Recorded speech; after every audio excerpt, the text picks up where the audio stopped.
So good evening, everyone. This is we'll call the working group session to order. This is just a Planning Commission working session. So tonight's topic is future land use first four chapters of the new comprehensive plan and the definition of rural at some level. So should be an exciting time. Awesome. Thank you, Kevin. So to start us off tonight, first I just want to say thank you, everyone, for your time tonight. This is a very pivotal point in the comprehensive plan and how we move forward from here. And our goal for tonight is to walk through the future land use map, get consensus on this map, and direction on some revisions that we can go back and make, and also get consensus on the land use categories and, like Kevin said, the definition of rural. So the agenda for tonight, we're going to go through a quick project schedule. We're going to recap the community engagement, the vision and core principles, and then we're going to get into the future land use map, and we're going to go quadrant by quadrant and review those before we move forward to the next one. So a quick project schedule. Right now we are currently in the plan draft review, as well as the implementation plan and the land use plan. So we're hoping to wrap up these at the end of April and then move into continuing the plan draft review and plan adoption in June to July. So a quick recap on community engagement. We started the survey in July 12th of 2025. We started the steering committee meetings on July. Like, I don't want to interrupt you from Sure. a presentation perspective, but we've been through this several times running. Sure. We, as much as we can, cut to the chase. Absolutely. You've got a lot of this already baked into chapters. You've got a lot of the information already stated. We appreciate the timeline. Sure. I would say let's look at the gap in the timeline and move forward from there. Sure. We can go ahead and move forward. Have you all reviewed the vision and the core principles from the first four chapters? Show of hands in terms of consensus on those vision and core principles. If you agree or support those core principles and the vision, can you please show us a raise of hands? All in all, it's pretty close to the original. The alignment effect of what happens in the comprehensive plan to the core vision and principles are where I think the rubber meets the road, and probably where we'll start the arguments, for want of a better way to describe it. And so I think notionally we're fairly well aligned. I noticed that not everybody raised their hands in the comments. Yeah, I didn't know if we want to do that in this moment or if you're still in presentation mode. Oh, no. So just in terms of decorum, we wanted this to be a discussion. This presentation is just to help us just stay on track, but feel free to interrupt at any point. Yeah. So when we had the open house, the first open house, and we had this vision up for the first time for feedback, I did put a green sticker up with a Post-it note at the time. And the only comment that I have is related to the vision. I do like those four core principles. We've talked about that at steering committee, and I agree with them. The only comment that I had about the vision, and I think in large part this reflects a lot of the edits that I had originally during the steering committee, but is at the very end, and it really just has to do with posturing.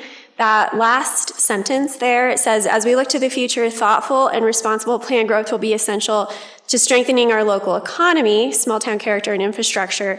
While I agree that all three of those are important, I like the posturing of saying that as we look to the future, thoughtful and responsible plan growth, or thoughtful and as we look to the future, preserving our small town feel is a priority. Like, that's something that should be identified. And I was just trying to, you'll give me 1 second, I will pull up for you what I recommended in our chapter for the comprehensive plan.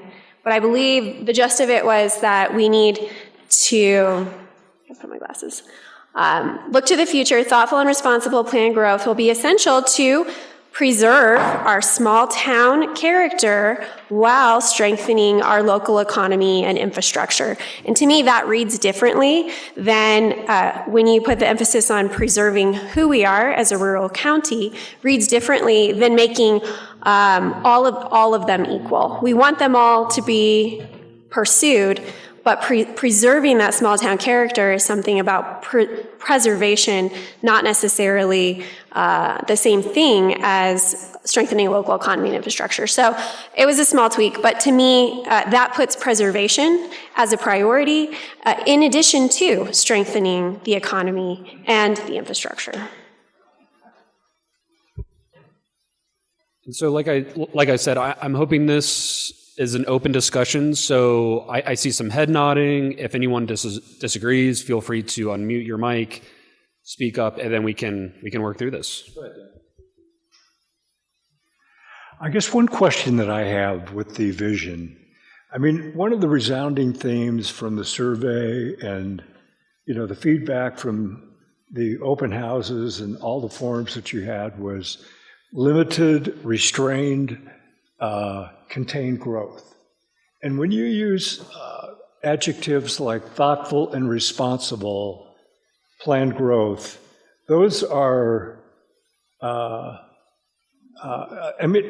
is there a way of getting some measure of limited or restrained growth in a statement like this? Does it belong in the vision? Because that was a very resounding theme in terms of the feedback we're getting from our citizens. So you got thoughtful. What does that mean? Responsible. What does that mean? When you have something in there that establishes a parameter or, a limit, I think it really captures the desires of our citizenry. And maybe that doesn't belong in a vision statement. I don't know. Well, and to your point, then how do you define restrained? How do you define those other words, in trying to capture something that is easily portrayed and or would resonate with the individuals that are reading that particular statement? Unless you're concrete as an engineer and you give it some sort of framework, in that definition, in that statement saying, we won't allow, certain amount or whatever the case may be. It's hard to describe it with just an adjective, along the way. So while I agree that, there may be necessarily a better word or adjectives to use there, I don't know what those are. I mean, I like the word preserve because, that clearly has a different connotation, than thoughtful and responsible. Preserving is, preserving, an institution. It's preserving what's existing. It's preserving a culture or, something to that effect. So I personally like the word preserve. And if I had the adjective, I would have recommended it. But I don't and know I what thought it is. about it, but Yeah. I just thought I would bring it up because if there's a way of getting something there that does resonate, then I was just going to throw it out for consideration. Someone grab a thesaurus. No.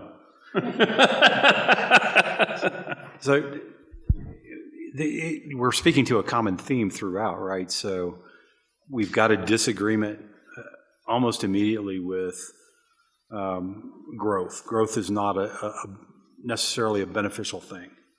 And we had a word bomb chart, whatever those things are called, where it basically said no growth.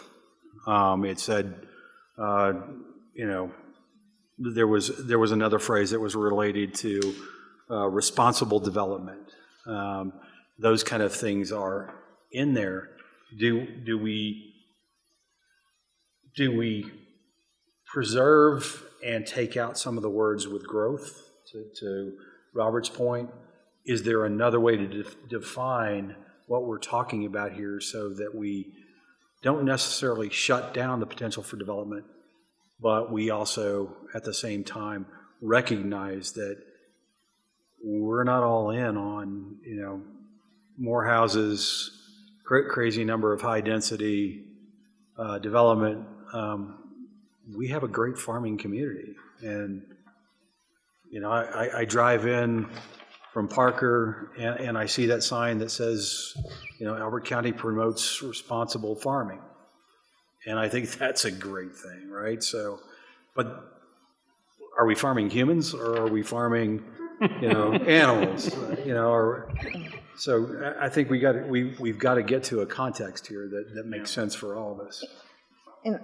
And I, Chair, just think that I don't think we should start out with the vision.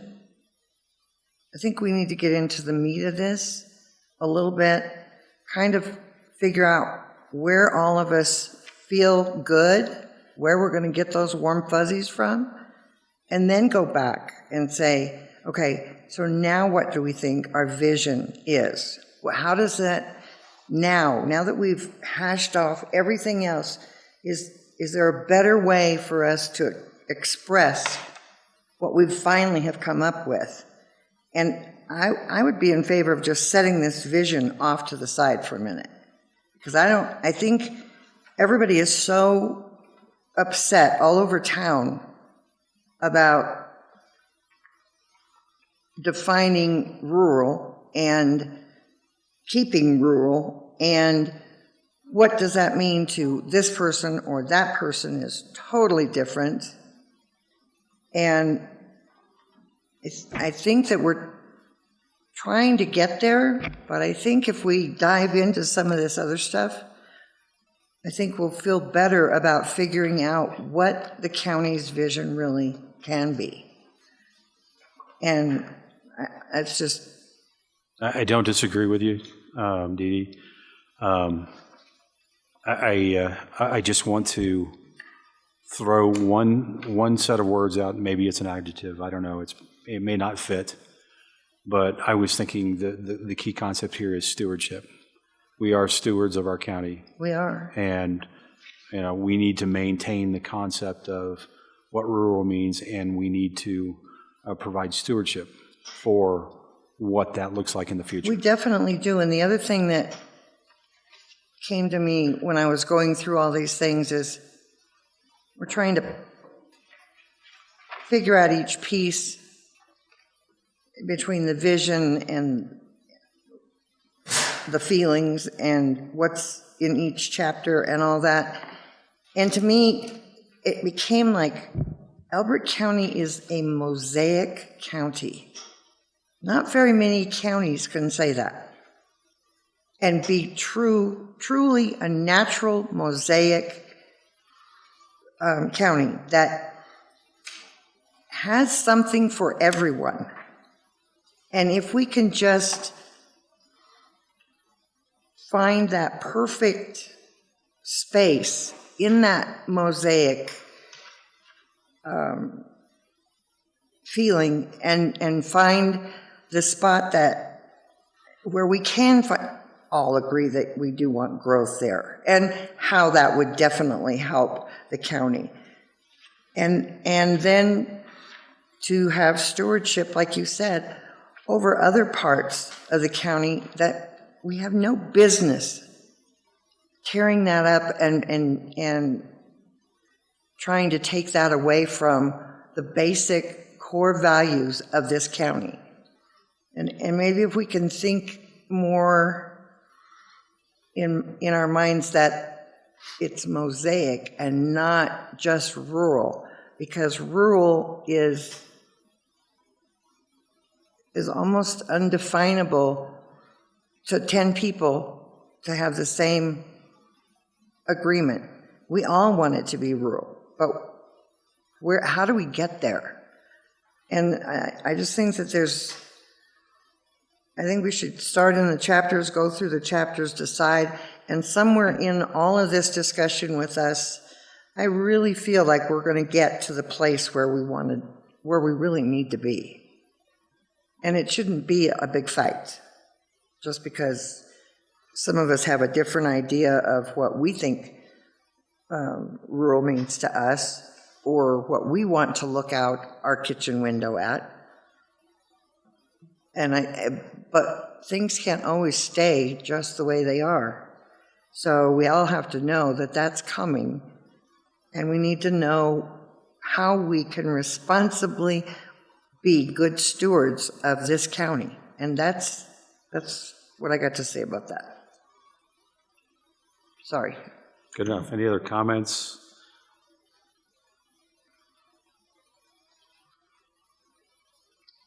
Okay. So I think we're really getting at the end of the implementation, if you will, and how do we actually take the vision and put it into reality is what I'm hearing. And whether the definition of rural, which we're going to get into next, is slightly different from one person to the next, that vision and the core principles sort of ground us in reality and ground us into that future as we move forward. And I want to bring back sort of the purpose of a comprehensive plan and the service that it provides for the county. It provides that vision first, and then the rules and regulations established afterwards gets back to Dee Dee's point of how do we take this and actually implement it? How do we actually go from this vision and we get to what we see from our back window?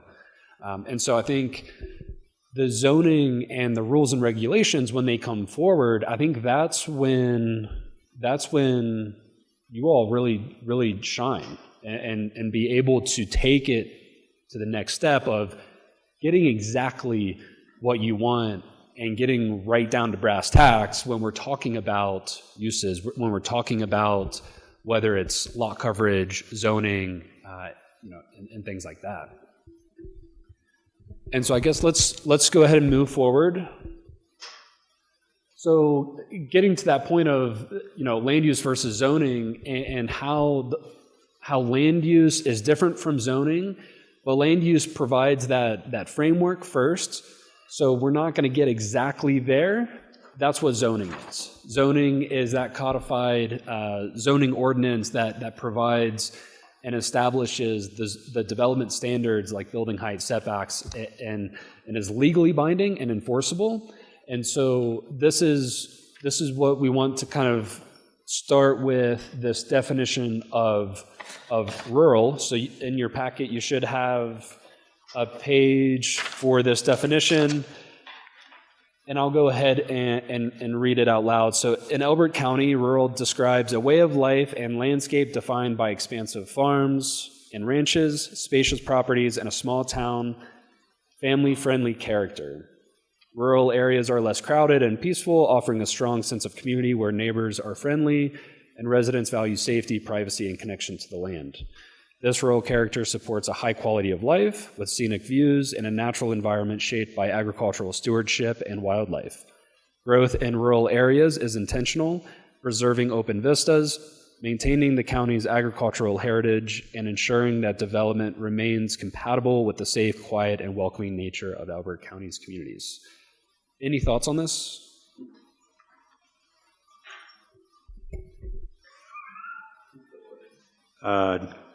My first thought is complete rewrite. It doesn't necessarily fit with the structure of what we're trying to produce with the comprehensive plan. I've actually rewritten what I think makes sense, and you guys can chew that up too.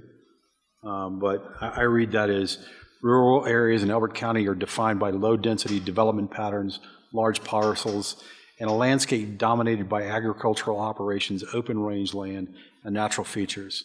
These areas include working farms and ranches, equestrian uses, and dispersed residential development that maintains substantial separation between structures and preserves the county's open visual character. Infrastructure and public services in rural areas are intentionally limited and consistent with lower population densities. Roadways are primarily local or collector roads, and utility systems are less extensive than in more developed areas. The rural character supports land-intensive uses such as crop production, livestock operations, and resource-based activities. New development should be low intensity, compatible with surrounding agricultural and open land use, and designed to minimize impacts on natural systems, agricultural operations, and the county's predominantly open landscape. And then I've got a series of things that should kind of fit that pattern. Look at Daniel. See, that gives it framework. Yep, that Yeah. definitely does. So we can look at it. Because, what you're offering is very interesting, but we have to really be able to look at it and I know Dan's Think like, about it. I printed everything out because I have to see it. I mean, this They'll is print it if you great. send it, Kevin. I mean, obviously, it's very thoughtful, but hearing it and then reading it and thinking about it is what we need to do. Yep. Give it the consideration it deserves. Yeah, give me about 3 minutes to get into a structure that I can then drop into an email or something. So, but yeah, I mean, how far off was I in general terms, general context? I'm not saying it's perfect, but I think you're good for the framework. I do think it needs to be shorter for definition. So I think for the definition, what you guys are doing is just trying to define shortly and precisely in 1 or 2 paragraphs. Which I think I liked a lot of the words I used, but I can't refer back to them because I'm looking at it. Right. I think his was about the same length as what little we're longer. hearing here. yeah, mine I think was probably I don't think it was immensely longer, but I do 60, think 70 words longer. But We're not here to count words. framework. No. sure, You can't. I can count cards in Just words. kidding. I'm going to tell you, some of us are getting well, I did more than that, right? certain people in town have a lot to say, and they need to be heard. And I think that what they're really expecting of us is important to them. And I think that it's not been as important previously as it is now. I mean, There is a heightened awareness, absolutely. Yeah. In the last 10 years, there's been some, obviously, major changes, within the county that has made people's, actually pull their head out of the sand a little bit, to take a look. You're right. But I think also one of the things that is important is that I don't think that prior to now that the comprehensive plan was thought of by county residents as the important tool that it is. And does it stop us from doing one thing or another in the planning or at the BOCC? Not exactly, but it does charge you to stick to the parameters to certain degrees and to be good stewards of your land. And I think that the way things are happening in this country, Elbert County is becoming a diamond in the rough, and we need to make sure she stays just like she is, as much as we can, even though I think growth is good, as long as we have a perspective to keep it in, and I think that's a real big reason as to why all of a sudden people are really coming out, and they may not come to all these meetings and stuff, but listen, I don't know about you, but Nicole and I, we're getting, I don't know if the word is proctologies or whatever it is, I mean, you cannot believe the phone calls I'm getting. So it makes me feel like I really am responsible to think about what we're going to have and put in front of somebody.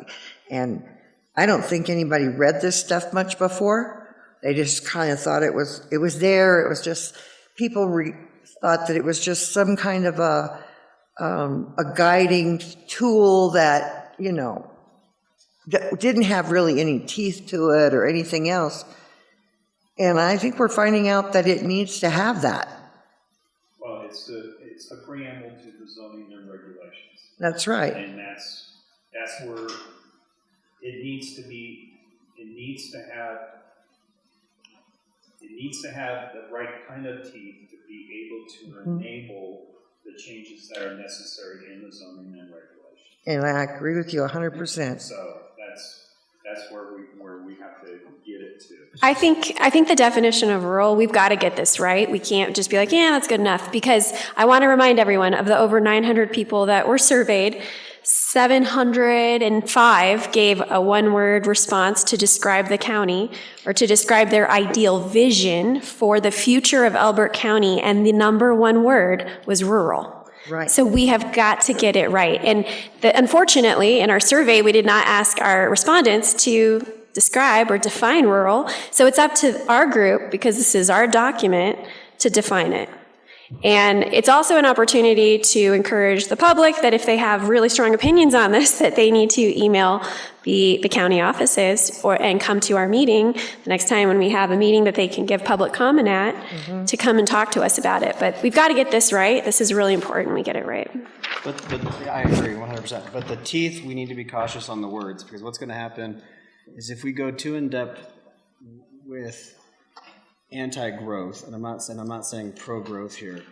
I don't want to get to a point where the county is so in love with rural, which I think it should be, that we discourage growth, because the next thing that's going to happen is then the state of Colorado is going to come in and say, hey, the 5-acre law we just passed, saying that bypasses all zoning, and you can build your high-density homes on 5 acres or less, that's going to turn to 10 acres. That's going to turn to 25 acres. So we don't want to be so anti-growth, I think, in our comprehensive plan. I mean, yes, we need to keep it the same. I think most of us are all on the same path, but we also need to make sure that we're not opening up a door to the state of Colorado basically saying, well, you guys don't obviously want growth, so let me shove it down your throat.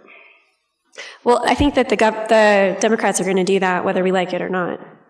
But I'd rather have a strong position. Yes, but when you put a bullet or a target on your back. Well, I think something that we ought to keep in mind is that 75% of the respondents of the survey said we do not need new residential growth. However, they did want to see developed commercial growth. And that is there, when we look at the map, which I know we've all looked at, but when we look at it together, we're going to see there's a significant amount of increased growth in terms of mixed use, industrial, commercial. And I think those are things that the survey respondents said that they wanted to see. My concern is when we're not listening to the respondents who are saying we don't need new residential growth. We've got 9,000 homes entitled, which is 3 times the amount that we needed for the next decade. Why are we putting an emphasis on trying to make sure that we're using language? And by the way, the language that was proposed here, you literally could live in Independence and look out around at your surrounding communities and feel like you are living the rural lifestyle. And that's because if you look right outside of the development, they're not surrounded by other high-density development. They're surrounded by small acreage. They're surrounded by smaller communities. And I think what's really important is that when we're talking about rural, and it's not really defined in this definition, it needs to be tied to land use in some way. It's not here, which is why you could live on a postage stamp property and still say this is rural. But it's a high-density development is simply, that cannot meet the definition of rural. Not in my point of view, but I also think not in most residents' point of view of Elbert County. High-density development is not rural development. Where does it say that in their proposal?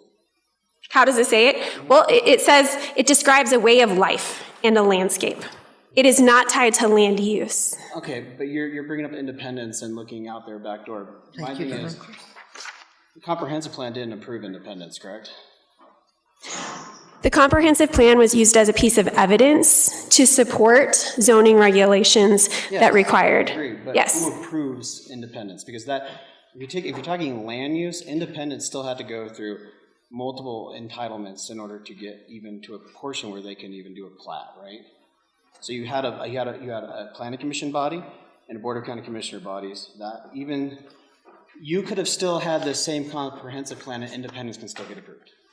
Well, it depends on who's sitting there and who's interpreting the words, which I would say, which is even why it's more important that we get the definition of rural right, because not even the definition of compatible was enough for the sitting BOCC at the time to see that high-density development wasn't compatible with the surrounding land area. Disagreeing on that. But I guess my point is just that it depends on how these words are defined and who's describing them, which is why I believe that we have to spend time to make sure we get what this group wants. I think we're arguing about the same thing, because I agree.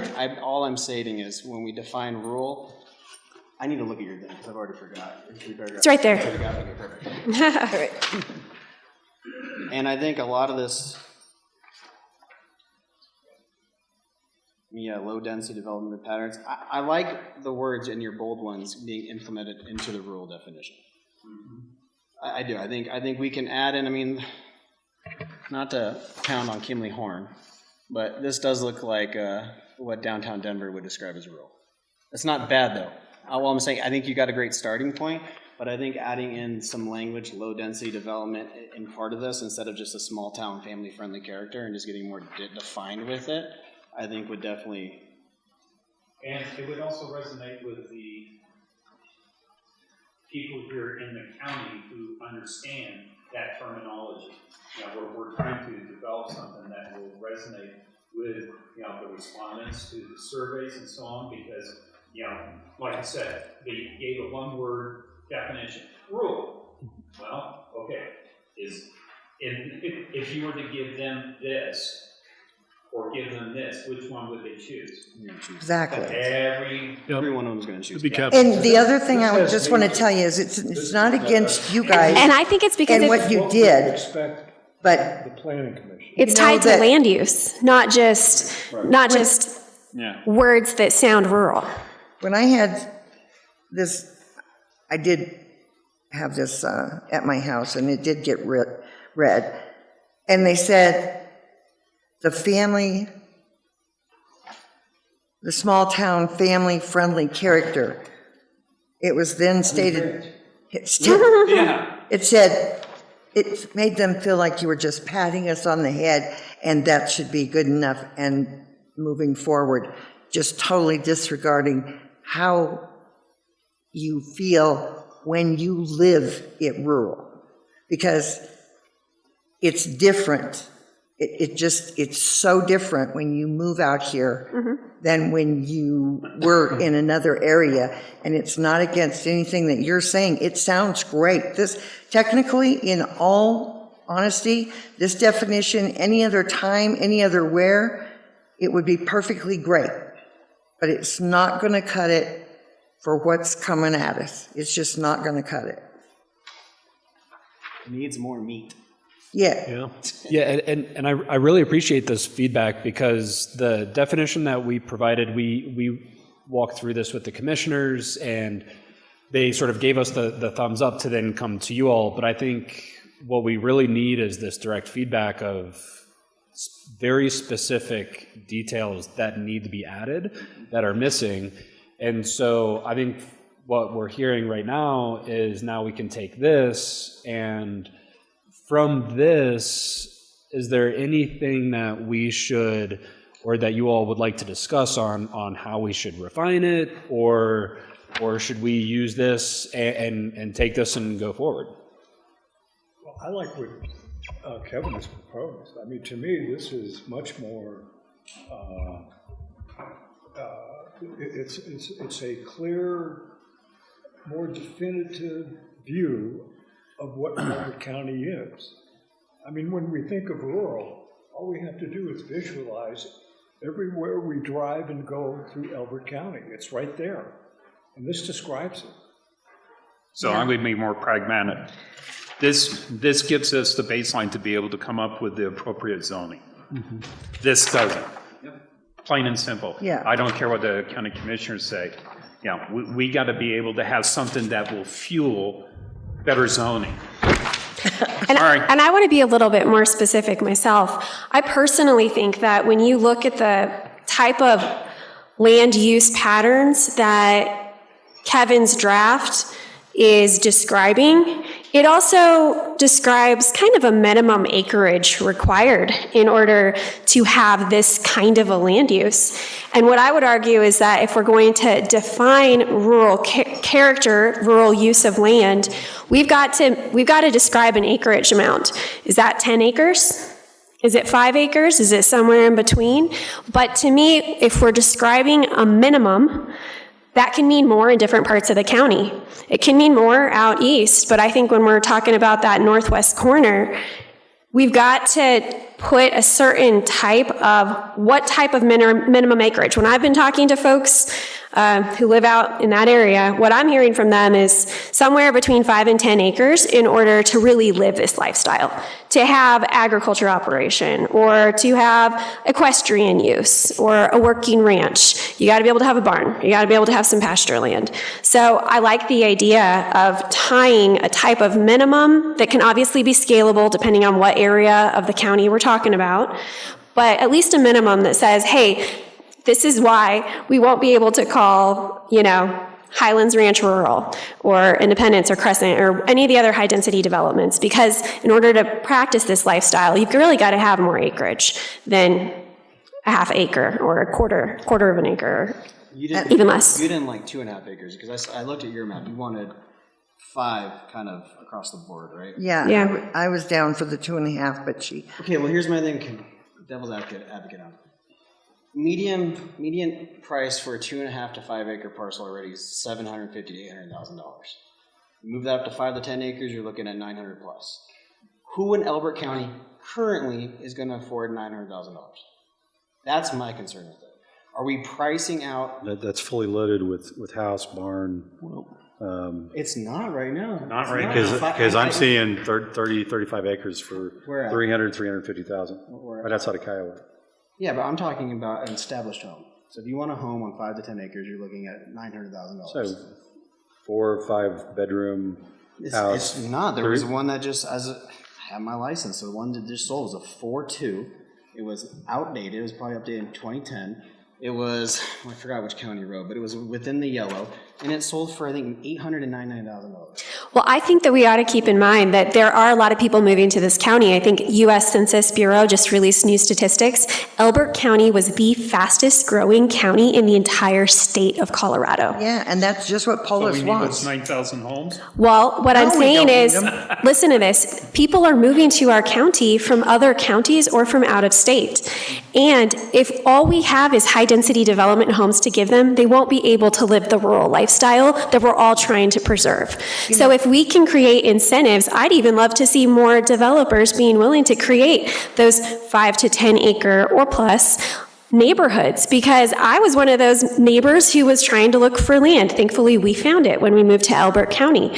But moving from an outside county into this county, our money did go a lot farther, and we were able to get more land and a house and a barn in that price range that worked for us. Turning that into Franktown, where it's not a rural lifestyle, but it's an estate on 5 to 10 acres. I think Does that matter? a rural lifestyle No. on 5 acres? Is the north, I'm specifically talking northwest corner, right? I like the 2.5 to 5, and the reason I like that is because it gives somebody that's lived here an opportunity to buy 2.5 to 5 acres. What I'm seeing, northwest area, is 5 to 10 acre lots. You might find 35 acres. Was there a house on that for 350?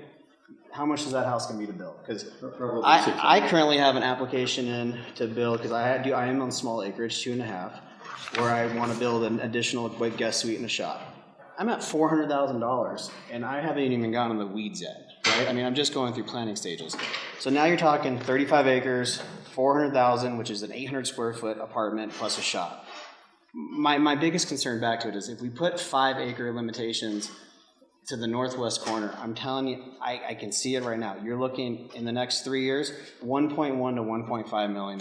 Okay, you're talking about zoning. I'm talking about land use. We are talking about land. Well, but I'm talking about it as in the comprehensive plan, which is guidelines for the definition of rural, not lot size minimums. So I'm not talking about a lot size minimum, but not as a zoning requirement. That's what I'm saying. I'm saying you can't call it rural.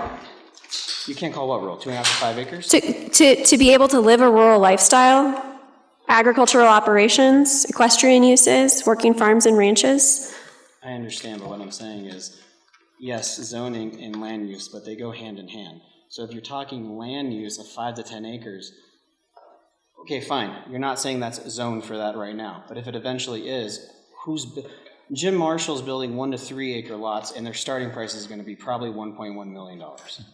All I'm saying, to protect the people that actually live in Elbert County now, is that going to be an affordable future if the comprehensive plan then leaks over to the land use code, right, or the zoning code? Are they going to be able to afford that? But that's an assumption that isn't necessarily going to happen. This is about defining the word rural. But you're making, but you're talking about you're talking about your minimum lot sizes, correct? I'm talking about the minimum definition for the word rural. But you mentioned northwest corner and minimum lot sizes. That was what you said. I'm saying for comparison purposes, rural could actually end up being defined as a higher acreage amount out east. It should, but are we disadvantaging anybody that already lives on 2.5 to 5 acres being rural? So Kyle, I guess what my response would be is, we have 9,000 homes out there, and most of those are not rural, they're high density, so I agree. we have enough supply to last us for 30 years. I agree 100%. So I don't see that there would be an issue then going down the path of putting a minimum lot size that, our community thinks is the minimum. I've been traveling a lot around this county, visiting with a lot of people, and everybody pretty much had a consensus if the minimum would at least be at 5 or more. But some areas, where they're all 10, they would like it to be consistent with the surrounding and be 10. And I think that makes sense. So I think we've already have enough homes in the till that would address your concern. And I guess that's how I That actually makes the concern worse, right? I mean, if you're going to have 9,000 homes, all that's is going to do in the future is going to increase the price of 5 to 10 acre lots, correct? Right. So that's why I personally like the 2.5 to 5 in this area, because then it's going to limit high density 4 homes per acre to just 2.5 to 5 on your northwest corner. That's going to fall in line with what's building up around it currently. It'll limit any higher density and then move where I like it the way it is now. Everything around is 5+ acres. I think that's a great land use map. So all you're saying is, and correct me where I get this wrong, is for the existing structures that are out there, we create a zone for these developments to occur in, and we've kind of defined that with the future land use map. It's right here. And then everything else kind of lives outside of that, manages outside of that, and lives in this rural definition, but we cede this corner to a non-rural area. I want to tell you that that corner, I'm the only one of all of you that lives there. No. I live there. Well, that's right, you do too. Okay, I'll take that back. But I live further than you do. So And at the very furthest. measure that. And I know because I know you drive past it, but the corner of Delbert and County Line, Yep. right this minute, is ungodly. What's coming through there, we let them do 350 houses. I didn't think that was going to be that bad. 2 months later, Arapahoe's got 4,000 on the other corner, and Douglas County is going after 500 or 600 on the other. So that quadrant right there, I'm telling you, you can't even get there. We cannot even go to Aurora, which I don't like to go that way anyway, but we don't shop at King Soopers any longer because I don't want to go that direction because it's a disaster. And if we don't have some scope, it's not going to be okay. I think we're going to get run over, and the horses are going to get let out of the barn.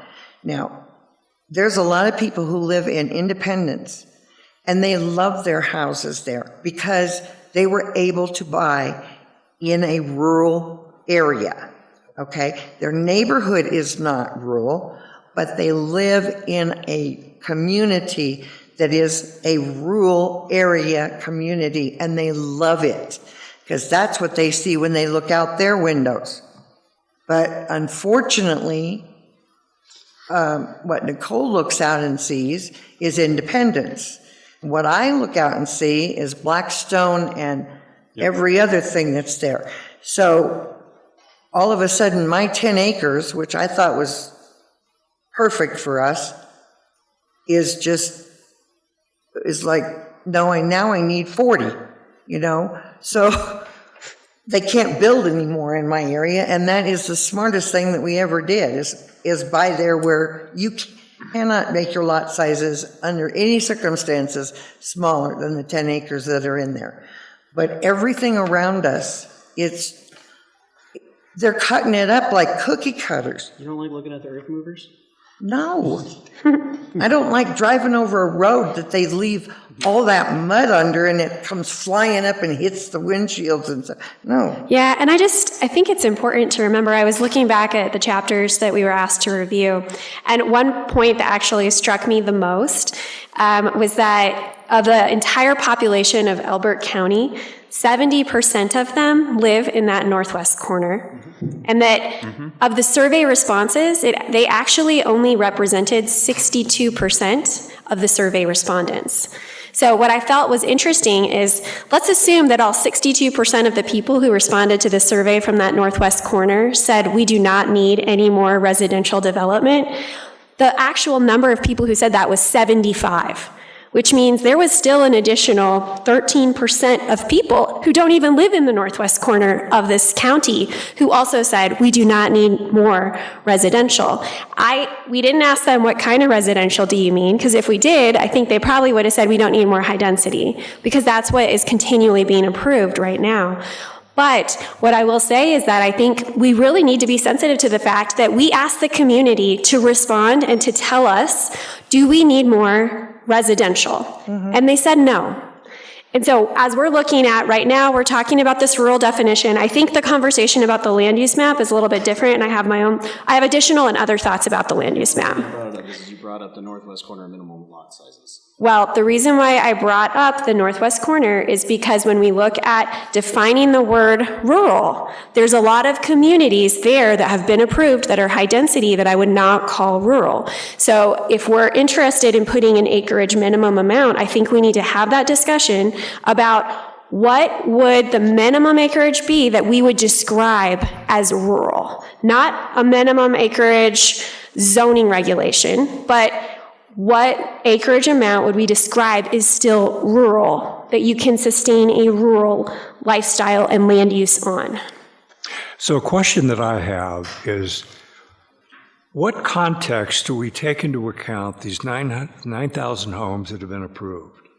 High density, I'm sure there's a lot of lower starting point units, but it seems to me when you have already established a legacy that's going to double the size of the county over X number of years, then we have to look at it, we have to take that into account. That is there. That's been approved. And we have the right to establish a completely different course, knowing that there are going to be affordable options. That basically what's been approved is going to cover pretty much the gambit of the type of growth that we can expect for, again, doubling the size of the population. So we have to have a plan that doesn't continue that. It takes that into account, and it provides other options because we have that in place. How do we do that? I think you're right, Dan, 100%. Because it's there. And we should recognize that. So, to your point, if we define lot sizes, minimum lot sizes, does that answer the question? I mean, I don't know the detail of those developments, but given the scope and the number of lots that have been approved, I think it's probably very safe to say that that's going to cover the gambit for affordable to mid-size opportunities for this county for the next 20 years. Or 30. And we don't need more of that because it's there and it's going to serve those home buyers. So we don't need to continue that process. We need to plan for something that is different, that complements what we're trying to achieve here with our rural interpretation. Yeah, I think you're right. And you know what, Dan? Years ago, when Smoky Hill Road was like, there was nothing anywhere out here, okay? What's that? What are you doing, the floors? And the washing machine's unbalanced. That's right. That is what it sounds like. So, my sister bought a house when they first started. They put Smoky Hill High School out there, and then they built all these houses out there. Well, then everything, the bottom fell out, and all the houses in that area ended up, Banging, huh? Yeah, it sounds like they're yelling, open the door. what are they doing? It sounds like someone is yelling, open the door.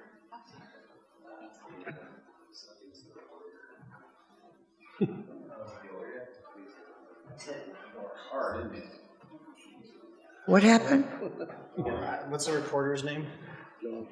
John. John, yeah. John? Let me in.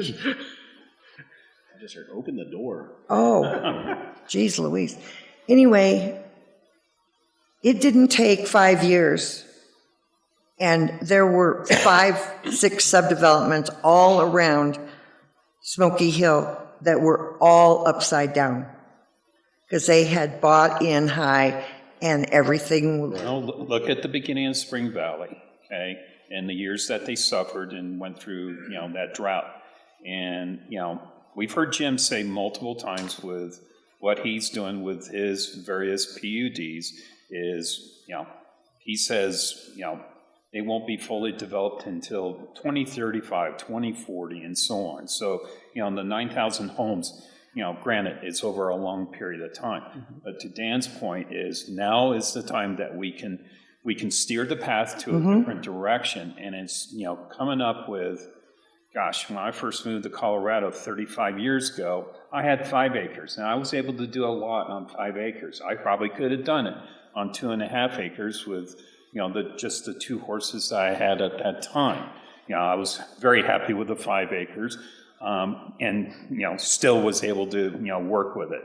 So, to come up with a definition what the minimum acreage is, I think also then needs to lend itself to, where is that minimum acreage associated with? What particular portions of the county is 2.5 acres versus portions of the county that it would be much larger?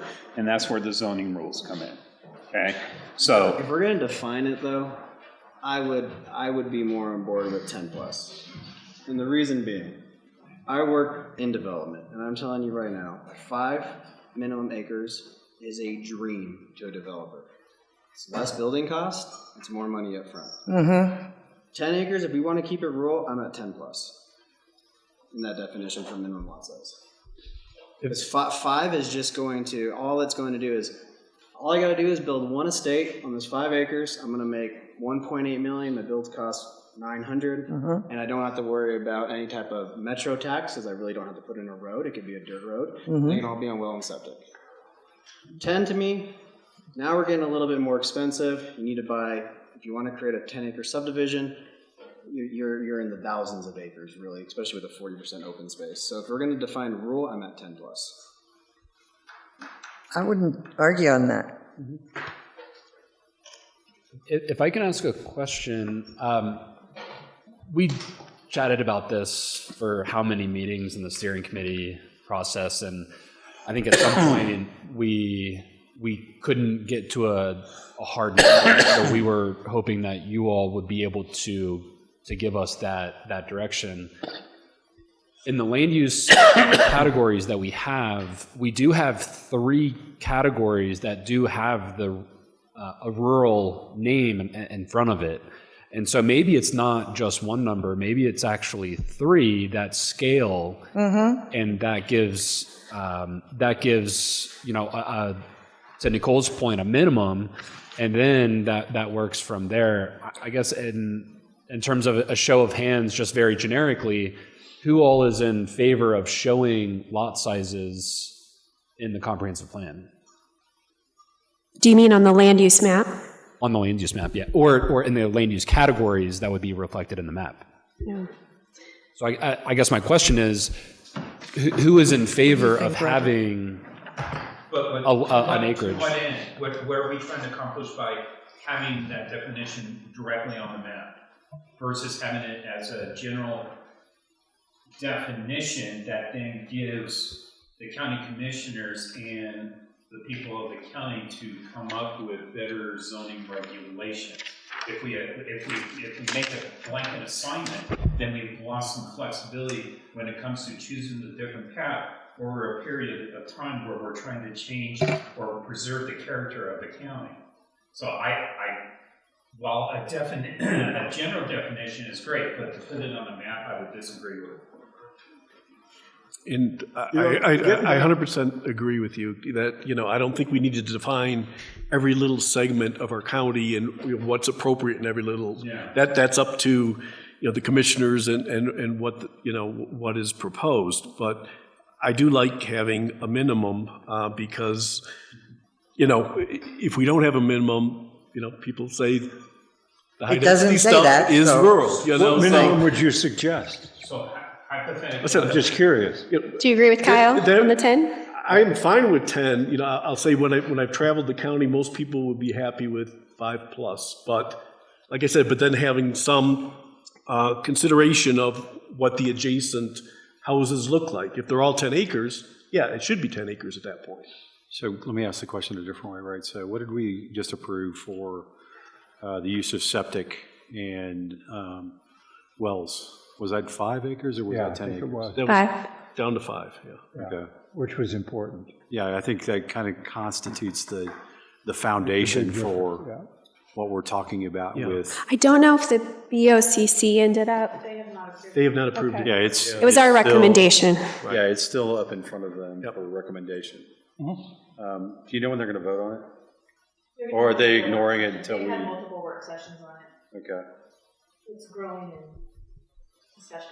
Yeah, you recall we had that septic expert here, and she was comfortable with 5. Right. So that should flow. Well, I think that kind of sets the tone for this minimum definition, and then the future land use we can drill into a little better, a little cleaner about where does 5 to 10 live, and where do we keep the context at 30+, right? Because I think those are the kind of 3 numbers that make sense across these zones. Well, I still like a lot of what you have here. And here's one further thought. So when you said future land use decisions in rural areas should reinforce, and then you have some specific here, I would take that maybe one step further or have another set of guidelines. Future land use decisions should take into account the fact that there are 9,000 lots that have already been approved and define the scope of what those lots are going to look like, because that provides the context that we need to plan differently. I think we'll get there, right? So, but I'm looking at the draft of the future land use map versus what was talked about in the last meeting. And the meeting before that, there was less of this orange space on here. There's a lot of yellow still left. And we've got definitions for each one of those areas. The question becomes, with the expansion of the orange space that's on there, do we account for more than 9,000? And I think the answer is yes. Right, we did some coloring in between the lines on that future land use map. So we removed those. Yeah, So yes, all of those, and then all of the ones that are on the map that you are seeing right now is all approved, It's all entitled already, right? all entitled Orange, not PUDs. entitled, yeah. right. All entitled PUDs that They've are, purchased the land, they've They've already got. built the plans, they've gotten in front of the Board of County Commissioners and approved. yep, For zoning, for zoning. not for plating. Right. But the And land is still zoning is what entitled. has the teeth. Yeah, but the land's still entitled, so I mean, Yes. plat is. Correct. Yeah. Plat at that point. Right. It is, I Yeah, just, the orange currently, because I was looking at that, that is already entitled. There's no other additional orange that's not for future purposes, right? Correct, and we do have the zoning map up there for reference. That's the current one, that includes everything that is platted, correct? And so there are some pieces that are zoned and but are not platted, that are not on the zoning map. So the ones that are zoned, potentially, how many houses would that be? I'm assuming it's north of 9,000. I have the number. But it's more of entitlements in the county. So for our PUDs, and I have them all listed out, we have maximum number of units allowed is 10,587. However, the number of lots that have been platted, which means that they are buildable, is 3,181. So there is, I realize for these purposes it doesn't maybe matter too much, but I do think it's important to note that there is a difference, right, in property that's zoned and property that is platted, because there are no lots if it's not platted. So there is a really big difference in the likelihood of it being built out. Does this include Coyote Ridge? Yes, it does. Because it doesn't look like it. The number I gave you does, and it should be on this map as well.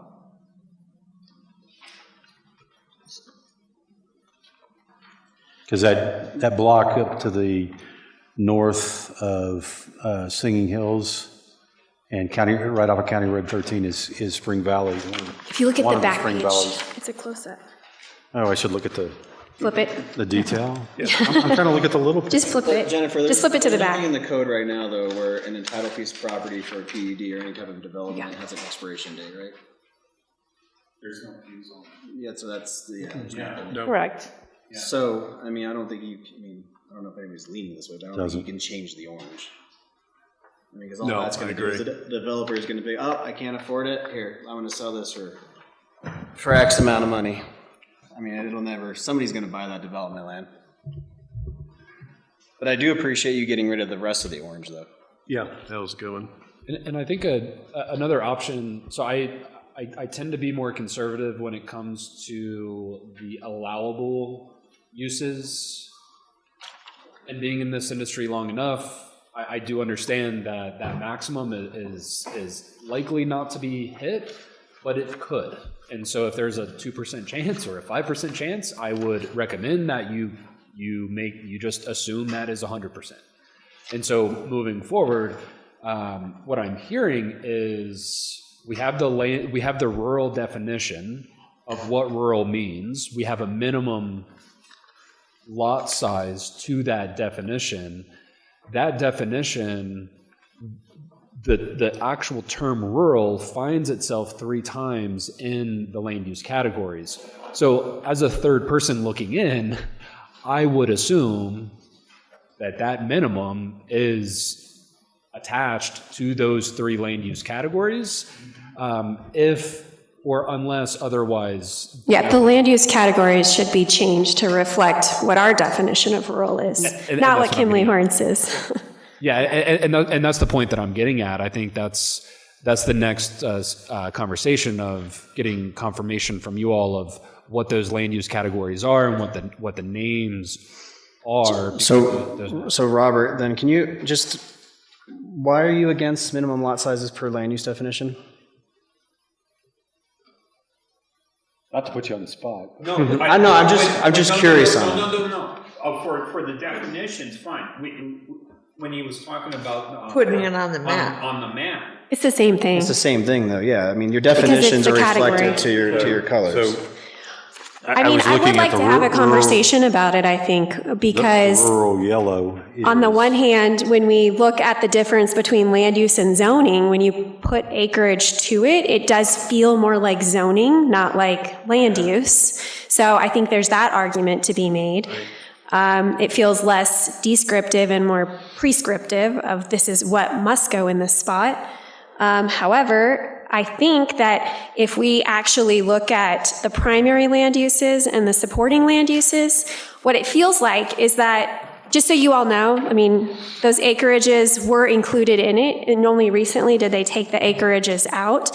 But when you look at how, for example, neighborhood residential, which I personally believe ought to be called high density, because that's what we're describing is the high density neighborhoods. And so to call it neighborhood residential just doesn't feel quite honest.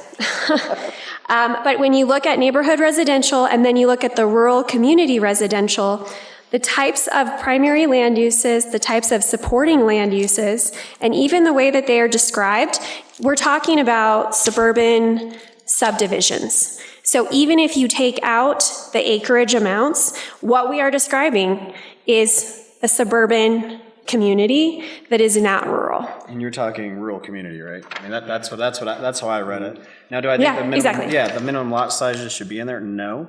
But I think the way that this is described, I mean, why couldn't Independence go into a rural community residential? Absolutely. And I mean, I want to remind folks too, as we're looking at this and then as others take a look at this and start to give their input, I mean, these are communities that are also serving commercial office. Like this, we're talking about significant development. We're talking about high density development because the only neighborhoods where you see strip malls and office buildings is high density developments that are coming into our community. So that does not describe to me what we're talking about as rural.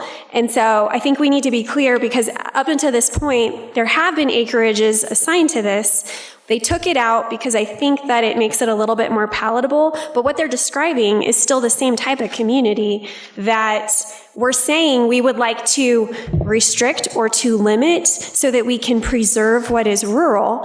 And yet, when you look at the orange and the yellow, there is a lot of it in that northwest portion. In fact, there's more.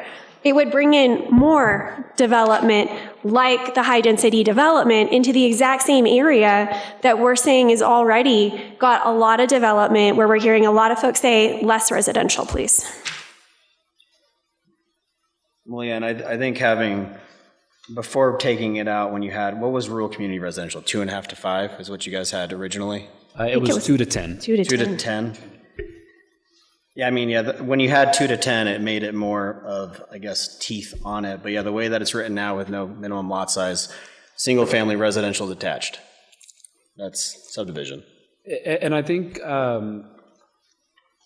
what I would advise is right now we have a lot of future areas and future parcels that are currently zoned, and so if we change sort of what those are actually entitled, what you would be creating is a lot of non-conforming uses.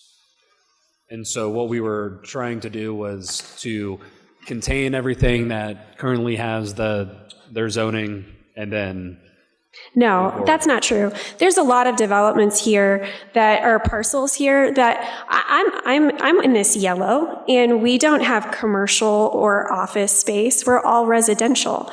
So I disagree. And actually what I've heard Kimley Horn say is that all of the yellow is needed for transition zones because there needs to be a transition from high density to rural. But what I say is that right now we have high density right next to rural living, and our community would prefer not to have more residential. All of this map is going to do is bring in more residential into the yellow because it is encouraging higher density, not low density. Our community is asking for low density. So my argument would be this is actually worse off than what we have right now, because what we have right now is no yellow. Besides those that have already been zoned, this is going to encourage more folks to want to subdivide their land because this is going to be used as evidence when they come to us to rezone to say, look, this is what the county said that they wanted. You need to use this as evidence to help support my case that we need to rezone to higher density. And I don't think that that is what the people of Elbert County want to see. So we're back to the original premise of if it's yellow, it needs to be 5 to 10 acres. I personally think, I disagree with the description of yellow. Like, it's going to bring in high density. So I'd say it needs to be light green. That statement, you're thinking light green across the board. A light green. Okay. So if you go back, go ahead. But yeah, I mean, a lot of these houses though aren't 5 to 10 that are already, and you're right, it would make non-conforming. Because there is, if you go 5 to 10, I mean, there's a lot of subdivisions in here that are 1 to 3 or 2.5 to 5. And there's also a lot of yellow there where. There's a lot of 5 to 10 acres. That's not Plus. Bill yet. I agree. There's a lot of large lots. However, again, this is guidance. Land use is guidance. It is not zoning. So Right. if there are already folks who have rezoned and are smaller lots, those stay the same. This is guidance. This is just what we're looking to try to aim for in the future. And I just want to remind all of us that we've talked about how this is a 20-year plan, but I know with conversations with Blake and Kimley Horn, they recommend every 5 to 10 years you should probably review your comprehensive plan and say, hey, is this what we wanted? And I would say that the reaction that we're getting from our community is based on what's happened over the last 5 or 10 years. So it would be a good idea to just consider right now, for the next 5 or 10 years, what's the direction we want to go, knowing that we're probably going to need to revisit this in 5 or 10 years to see how did it turn out? Is it working out the way that we thought? What do the people of Elbert County think? And maybe there will be time for revision at that time. But I do think we need to listen to what they're saying right now. Okay, don't disagree with that.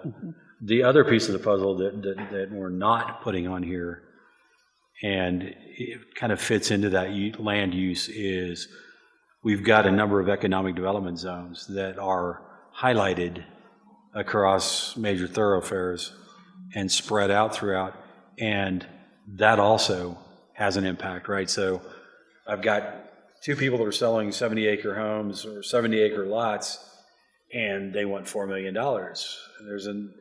There's another one that is 160 acres. It's on an economic development zone, and they literally want $8 million. And I don't want to stymie the potential capital growth for somebody, but by the same token, it's not going to fit into the community. It's not going to fit into where we're going with this plan, and some of that is those signs are going to be there for years. Well, and I would argue the EDZ zone is a little bit different than the land use map because it kind of overrides it. Is that right? Right. It overrides. It's an overlay. It overrides the potential that we're talking about for commercial zones, right? So we've got industrial and commercial throughout those, and the overlay needs to be on this map. I would argue that it doesn't. And you all can do whatever. I would just say the Help me out with EDZ why is an not. overlay to the zoning, and this doesn't impact zoning, That's not right? That is not true, because it That is an overlay on the use of land, and that's how people are looking at it. Hey, I can use my land, I can develop something, I can, God forbid, put in another storage facility for RVs. I mean, we are not the dumping. We are not the dumping ground for Aurora and Castle Rock, but it seems that we are for a lot of their. How did that even get there, by the way? Yeah. On our scenic So what byway. consensus are we starting to achieve here? Well, I think we're looking at this going, okay, so we can stage this in, and we can actually make a lot of these yellows more green. They're not committed at this point. They're not entitled at this level, and it's another thing that we can pull back and adjust every 5-10 years so that we can get to a point where we can say, okay, so we do need to show growth in these other areas.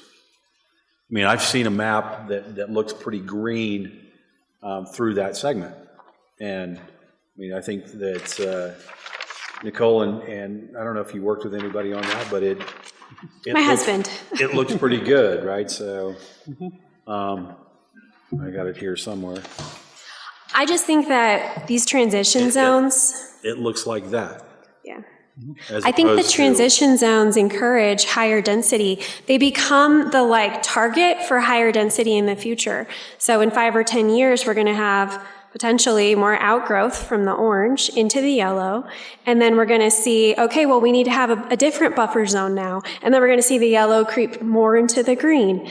And in my mind, when we're talking about rural and we're talking about our number one goal here was about preserving our rural way of life. Rural was the word that the respondents picked. All of the yellow does not reflect a rural way of life. It reflects higher density subdivisions. So how does that resonate with the rest of the planning commission? I got a thumbs up there. So I have the same concern that you did, and I addressed it a little differently, but I'm fine with that being all light green. When we talk about the definition of neighborhood residential, I said new developments in Elbert County need to fit in one of the other land use categories. That category is closed, basically. I actually like that. Yeah. Can you repeat that? Yeah. So this is Exactly like you said it. Don't deviate. Can you print it out, please? Here we go. Can the court reporter repeat that back? Yeah. So what I did is under the neighborhood residential, the last sentence I put new developments in Elbert County need to fit in one of the other land use definitions. And I think we're saying, But then the other land use definition, just to be clear, is going to be rural residential or rural preservation, right? and so the next question is, if we look at the yellows that are on this map, and this is Kimley Horn and CDS, how much of that yellow is entitled or already in that 5 to 10 acre lot zone? I mean, if I look to the properties north of me, there's a segment that's 5 acres. But that's assuming we're including acres in our definition. Well, I think we kind of are I didn't know bridging that we that agreed. gap in terms of, calling that yellow 5 to 10 acres. Well, the orange is 2 or less. Right? So I think originally it was basically a 2 plus to 10, and then it was 10 plus in the original way that it was defined. But I personally think that if you're not changing the primary land uses or the supporting land uses, it doesn't matter what you change the acreage to, because you're going to encourage high density development. I mean, right. Jim Marshall just had, right, the development that's going in. And I want to remind everybody, those developments that are going in that are higher density, they usually require the metro districts, which usually means that the residents coming in are paying significantly more taxes than any of the rest of us on their land, which is much smaller. So there's a lot of downsides to going into trying to incentivizing that type of development. And I want to remind everybody again that when people move to Elbert County, I talked to so many folks in Independence when I was collecting signatures for school board who said we were looking for rural land, but we couldn't find the acreage and the houses, so we ended up here in Independence, and we're going to keep looking.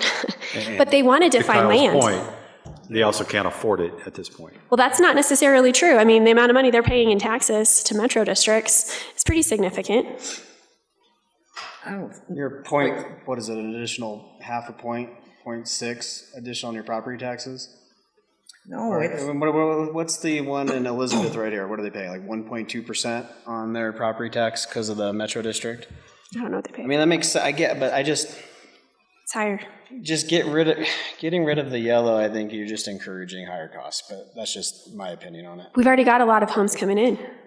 100%, but I'm not I don't think there needs to be higher density homes, but I also think there needs to be, when I say affordable, I'm talking, what if somebody wants to buy 2.5 to a 5 acre lot and they want to be in that 750 range? I know we're going So, back and forth, and you know, this is the let's- land use map versus zoning map, but they do go hand in hand. Writing. Yeah, they do. Writing document. But looking at it, right, so the thing I was keying off of earlier was septic and water. And, you know, are we going to encourage that, you know, okay, I just want to buy 2 acres, I want to put septic and I want to put a well on there. I live on 2.5 with septic and a well. Works We fine. better be careful, because have you been watching the water? Yeah, we were doing. Stuff's We're all going doing on. static. To my community's all doing static testing and well testing here in the next month. Wow. So I mean, here's my thing. Are you going to discourage well and septic? I mean, what's realistically, and this is a real question, between having a septic and a well on 2.5 versus 5? Are we saying that 2.5 acre parcels should just be on central? I mean, the water's coming out of the same area. I think that's what is happening in Jim Marshall's community. Is that right? That's what I mean. It's one that was it's all coming out. I mean, 1 to 3? it might not be, you know, 20 different wells in a subdivision, but it's the same amount of water coming out of the ground. So when we talked about the OWTS stuff, I mean, why is it a problem to have septic and well on less acreage? Now, I get it when it's, what's the state right there as you come over the hill in Elizabeth? I mean, those are 1 acre lots. I get that. You don't have a place to redo your septic. 2.5 acres you do, 2 acres you do. Yeah, I don't think it's a problem per se, you know. So that's what I'm saying, is I don't think we need to align it. But I think, It's also referring to the amount of failures after 20, 30 years of people not maintaining them. And so, you know, having enough property to where you have to either rebuild your leach field or rebuild the whole system was one of her concerns. You know, obviously on 2.5 acres, you can have 2 septic systems. I mean, obviously for a 4-bedroom house, it's not that big a leach field. So, So back to the point is, I mean, we're associating the requirement for well and septic for what the minimum acreage should be, right? That's what we're getting at? Sort of, yeah. so the only thing we get, there's one other thing we got to consider with that, though. So, you know, then we're going to have more people drilling into the upper aquifers. And so that could potentially affect more of our existing residents. Upper and lower Dawson because it's cheaper. It's cheaper, but if you have a new development, you can condition, or you could do a condition of approval where they drill, or what type of water they pull out. I mean, that's a whole different topic. I mean, I think we did a condition, I forgot what the most recent subdivision was, where they couldn't drill into the top aquifer. Right. That's the one up there, and And they're I buying don't it think they from across realized the way. what you stipulated. They're buying it from a That's Arapahoe a big County. deal. Welcome to conditions of Yeah. approvals. I mean, Yeah, that's I know. what they're there for. Right. You're right. Well, and I think it's just important to remind us, like, the BOCC hasn't even agreed to the changes that we suggested in the first place, and ultimately, it's up to them to decide, because it really is a zoning issue. This is a land use, aspirational, directional, but not regulatory. Well, can we take a look at that northwest quadrant in terms of what is actually yellow versus what is, should be light green or green? I thought you would never ask. So we're About saying- dang time. We're right? saying we want as much light green as possible, but what has already been approved, obviously, Right. is yellow. Right. That's pretty cut and dried. I also think, though, you need additional yellow. I mean, if we're going to have the yellow, I think it needs to be defined on what that minimum is. Well, I think you need to put a lot of yellow out there on the I-70 corridor. A question for the group to consider would be, right, the number one application we get is for folks who own 40 acres to split it into 4 10-acre lots. And Right. so the question becomes, is that something that the Planning Commission believes is appropriate or not appropriate? And that is the number one application that we get. That's what people come in to do the most. yeah, I would say we've gone through, 4 of those in the last year, at least. And I would say appropriate within reason. 19, is it 19? 42. Wow. And so I think we keep going back and kind of going in circles on, should we provide So you put this up here and it's the same map. Yeah. So this is the blow up of the northwest quadrants, so we can get a little bit more detail on the parcels and which areas we want to change. But I think what I'm hearing now is possibly completely removing the yellow and then replacing the yellow with the light green. Is that what I'm hearing? Where it makes sense, where it is not already committed.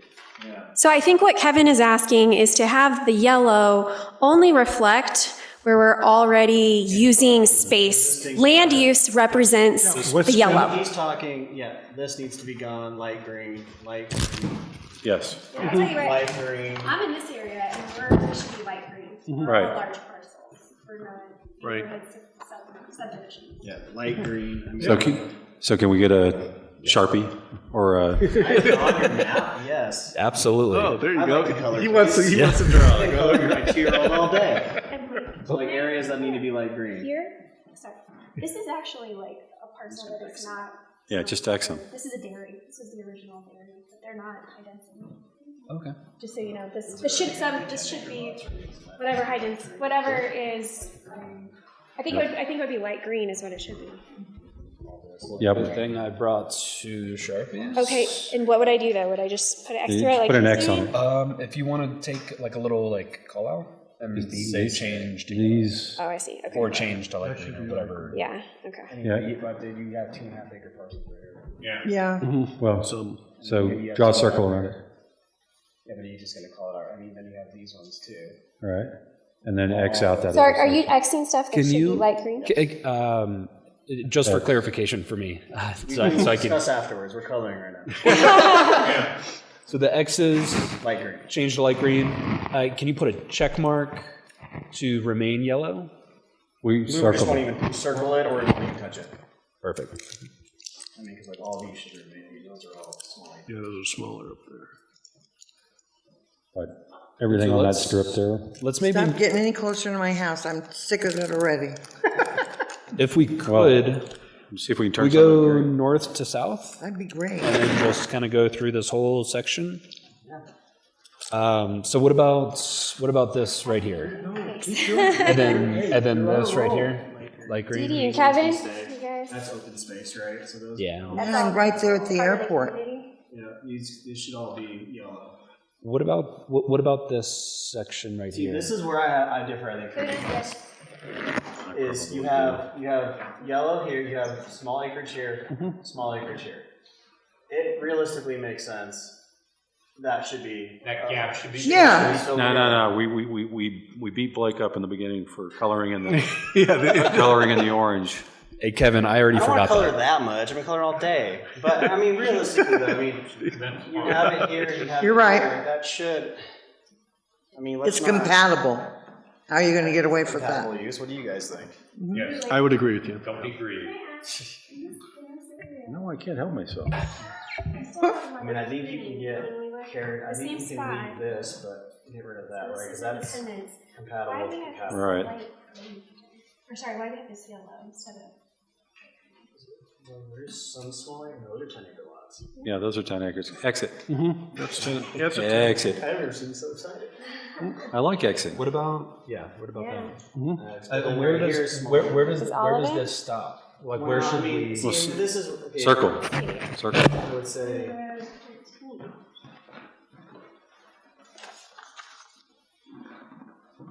I mean, this should be yellow, right up here. I mean- This all falls into spots. And he's going. And then that strip down the middle there, right off of 13. keeping it. I kill you. It's all green. Okay, now, you do have small acreage here, right? Should it be compatible on the surrounding areas of it? So we're talking like Yeah, just, that's generous. too big, should I go smaller? I can No, mark it's fine. But X the other parts. What about? What about? All that to There's need. there's gonna be Our, pressure our- to review it our sooner thought. rather than later. So anything that has Which is small okay. acreage, right? No, it's Mhm. understood, but That obviously makes sense to keep, I think. You have here, it's a compatible. I'm use. about to take your pen away and start Xing. So Kevin, Go ahead. continue. Yeah, that whole section in the center there, running down 13 on that side. Thank you. What about like this section and this corner? You want to keep up here? Those should be X's. They should be. You think those are all 10 acre Yeah. lots? Yeah, those are all 10 acre or better. Yeah, because Those are 70 plus. We're over here. Actually, almost all of them. So it sounds like rule is 10 acres minimum. And all of this stuff down on the bottom. Who said that? It kind of does sound Somebody that way. said 10 plus acres. Yeah. I don't know. We got to look at the record. But you know what? Like, even for example, like right here, you've got a whole bunch of 5 acres, and it's, Oh, that's okay. We said 5 to 10 acres. I know, but I'm just saying, like it is rural. I mean, they have lots of space. They have barns on their property. And another thing to think about is, is it 10 acres and is it going to redevelop into something larger or something higher density? And so I think to your point, right taking here. 10 acres and doing something more high density than 10 acres? Yeah, and that's Townhomes. If you right now, as of January or March 26th, anything under 5 acres, good luck stopping that one. Yeah, I don't know. Thank you, Paulus. So I mean, Did I say that out loud? Yeah, I even did too. okay, counting this one right here. What are your thoughts? You have these parcels, but compatibility-wise, these are all, I think they're 3 to 5 acre lots. Yeah, I would carve out that section there. Yeah. But closest to the road there looks like, there you go. I think you kind of get what we're doing, right? yeah. I'm just trying to follow, and I think All of we're that gonna stuff on the clean bottom. this up and do this again. No, that's so I fine. think We'll laugh at you what you missed because you can't read my X's. Got to take a picture of this. So, And just to be clear, this part here. This is just not a board of, except for that corner up there. that I just don't know if you need the extra does arrow there. everything by, Maybe come just see, comes arrow. up. So all of You this know, this board is So that very is, but do you see, I engaged, wanted and we're you to lucky know, like, this that you that have they marked have as us here orange doing should it. actually be like I don't green. think it was Because it is hardly not, any priority before, This. but it is not high I think density you back. could like this, right? Yes, Square, exactly. and you're Went already all the way through, yeah. acreage here. I think if you keep that as a compatible kind of, Right. it makes sense. And it's on a decent road through there. I'm a little upset you didn't bring different colors. I did. Ask and you shall receive. What about down here? Who's familiar, with I all live of in this the stuff? I didn't know you guys were going to get so excited about coloring. So this is getting me You don't know excited. what This my is day getting looks me like excited. right now, okay? He's got a lot of kids, little ones.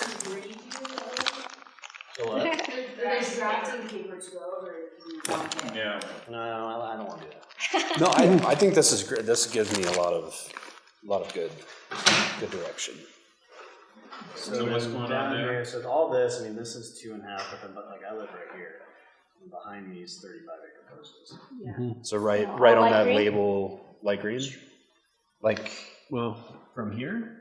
Okay, What's here's what's where I'm the gonna red be- here's red where I'm in the gonna be corner different, there? though. As a compatible use right outside of Elizabeth, does it make sense to have smaller acreage there? I think it does. You're just gonna X that out too. it's right outside of Elizabeth. So I live just south about off Pine Ridge, a mile and a half. I live in 2.5 to 5 acre lots, right? Behind me is 35 acres. I live right up against it, would hate to see it develop, but is it a compatible use that if that eventually became 2.5 to 5 acre parcels? It's within the circle of acres for Elizabeth, yeah. And I think it's still there. I think you need to have some compatibility. And Yeah. Yeah, I would draw a line across the top of the E in Elizabeth, just up through that segment there. Is it to this parcel? East? Yes. I think that makes sense. I think that makes sense, yeah. This doesn't mean, that's a town, right?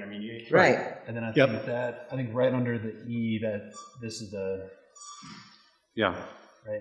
Don't cut me off. There goes your house. Don't take his house out. I'm on a line. And then going down. It's close to what Is you it- wanted. Give and take. What about this? What about this right here? I think that should be. all of that looks pretty.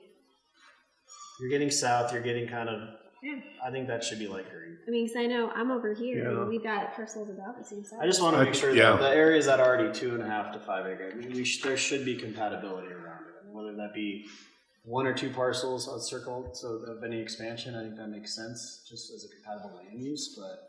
And what I would argue too is that this vision, this future land use map is visionary, but again, it's not zoning.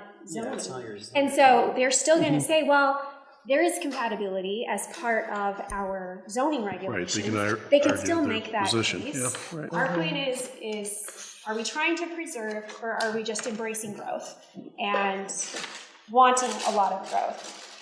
And I think that if we have a land use map that's a little bit more protective of rural, I it think, allows for compatibility. I just don't want to get it shoved down our throat that Elbert County is hard to work with, anti-growth. But look at all this. I understand. Hold on. What I'm saying is, let's increase the 5 acre minimum to develop to 10 acres. Now you're not even going through planning commission or board of county commissioners. You're just pulling an administrative process. That's my biggest fear. Is if you're so restrictive, how does that come off to your governing body, right? Your state of Colorado governing body. They're going to see that we still have another almost 10,000 entitled homes coming in I agree. Is that enough? probably more than over the next 10,000, 30 frankly. years. No, 100% it is for Yeah. us. No. No, I agree. What I I'm saying mean- though, is that going to be enough to downtown Denver? That's all I'm That's- saying. Well, downtown Denver's going to have a whole new facelift, so it's not going to be worth that now. Kinley Hornsdale. We'll see.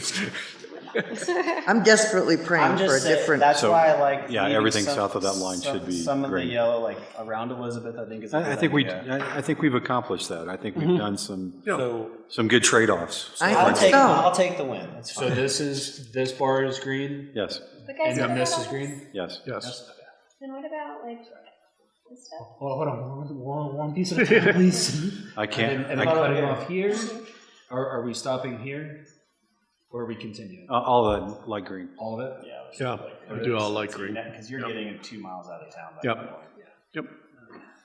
Oh, that's a smart way to do it. There you go. You like the color. It looks better than the X's. Hey, it's like a color for Dan. Although that stuff is really strong. Yeah, it's alcohol based.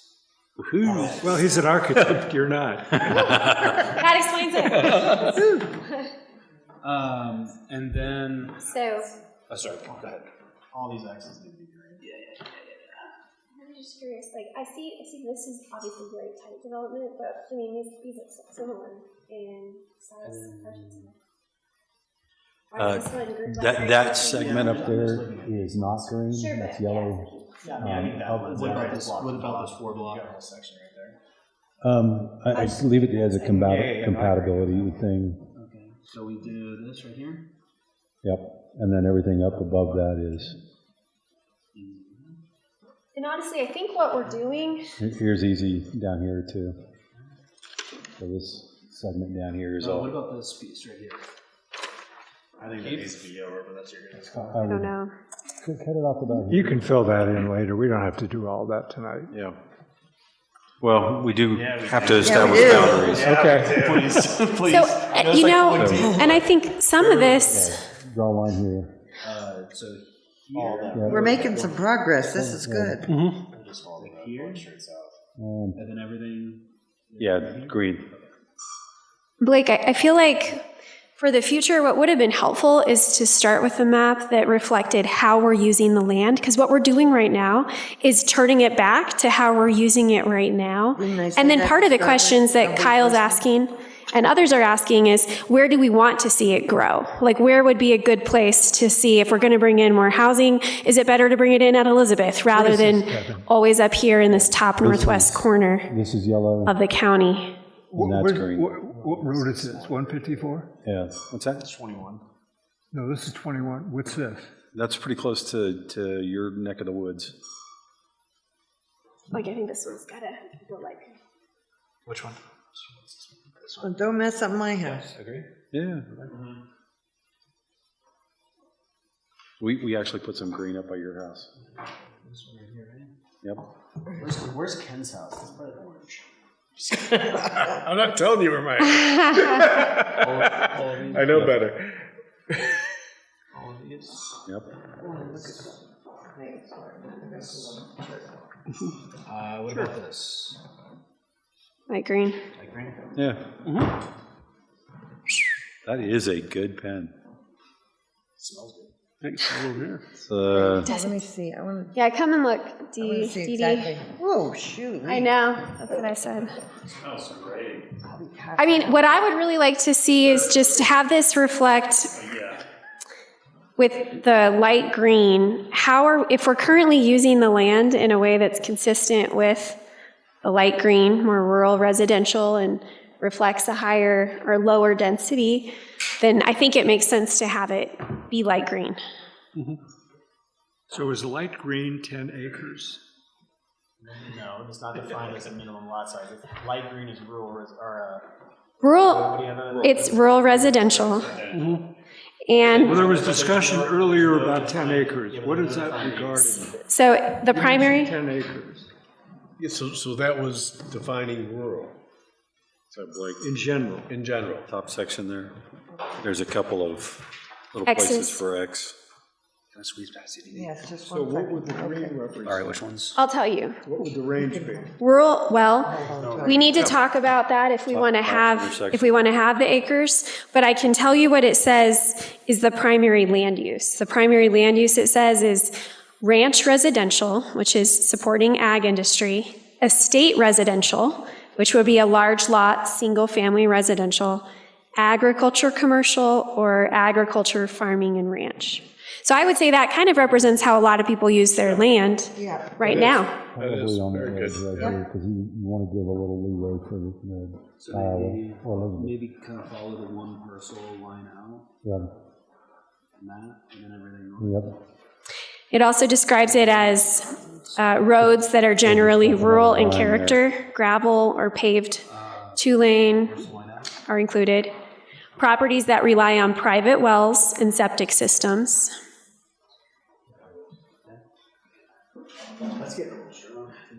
Yeah, I know. It's getting stronger, yeah. And then you said this forward block is, it's gonna stay yellow. That should be green there. Not over here, but there. Okay, but you have a bunch of smaller lots right in this area, right? Yes. Wait, hold on. Hey, Jennifer, can you come here? I think this is actually a PUD. Remember this? Changed That's out. Miller Ranch. That is, But Miller Ranch already has something entitled around it. It does. Yeah, they're plotted for 2.5 to 5 acres. So should it be orange? No, it should be oranges. Oranges should be yellow. High density. I mean, that's what they were Orange is high approved density. several years ago. But right now, Miller Ranch is approved for what, 2.5 to 5? As currently stands, not what's coming next. It's approved for 193 lots. I don't know the exact. 200, yeah. 970. I think that's 640 acres. Well, because it's two, section. it's two pieces. But with probably the 40% open space. So if they, your next meeting will be hearing. all about it. So I would encourage you to not speak about that project at all. That's fine, I just want to make sure we're not. Well, bringing it up. we're looking at the land use as it's defined today. Right, and as of today, it should be red. I think so. That's fine. Yeah. Because it was split before and we It's entitled. tried to fix it because it was the whole thing. It's a funny shape. So it should be yellow. It should be yellow. Keep it yellow, okay.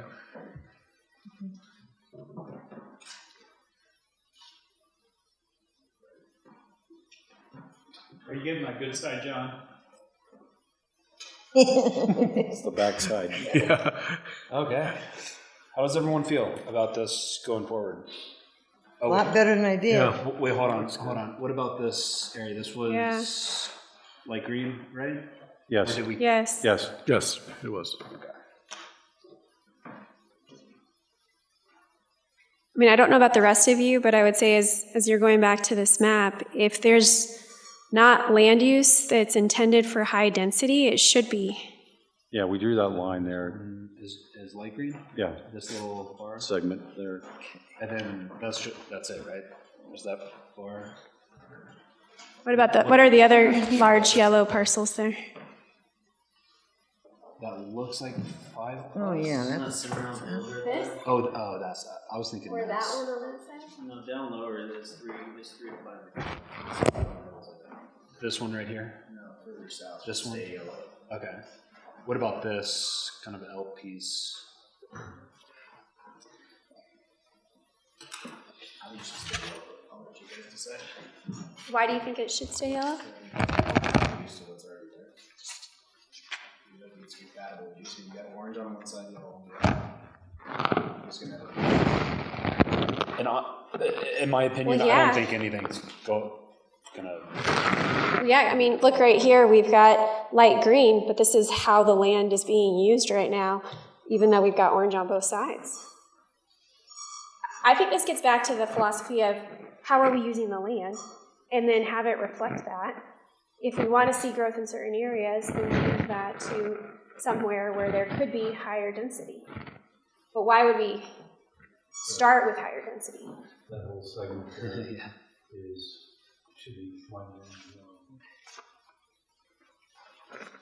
I agree. Good. Yeah, I would agree, light green for that. So this section, and then including these two? And then including these two? No. They're that's actually a 160. Two 160s sitting next to each other, and they're trying to sell it development. I would say green as well. Because they're doing nothing other than they got $8 million worth of land. So green? is that on 13? Yeah, right off the 13. Yeah. It's a pretty broad. Yeah. And then we have this line here. Is this all green? Or No, that's yellow. or all yellow? What about these sections up here? That's in your neck of the woods there. What about this section What? here and this and these? This section up here, Top corner, Yeah. corner there. is that green or is that? Should that be yellow? Where are you at? That's my house, right there.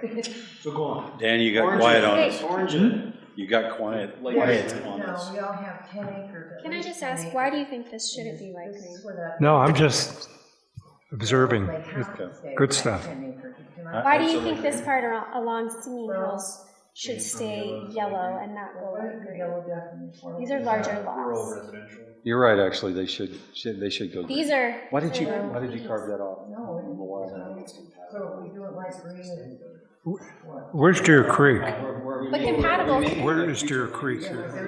Deer Creek is that orange blob right there. Okay. Well, Right here? apparently, Okay. it's what you think is compatible, but I would argue that a lot of these. What you guys are saying is you want to make it existing, right?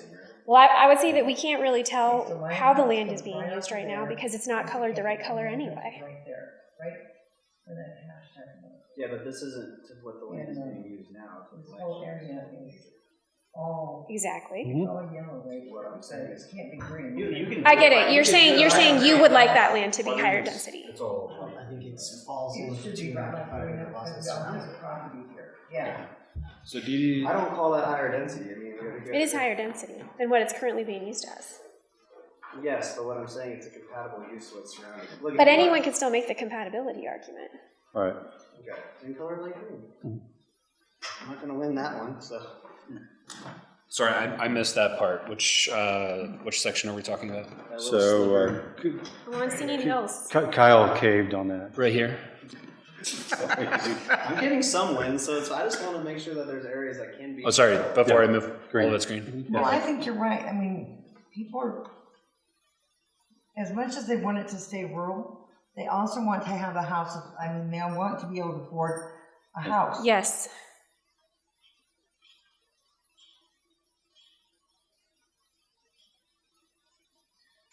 And then what did we decide with this top section? Dee Dee was saying this entire section.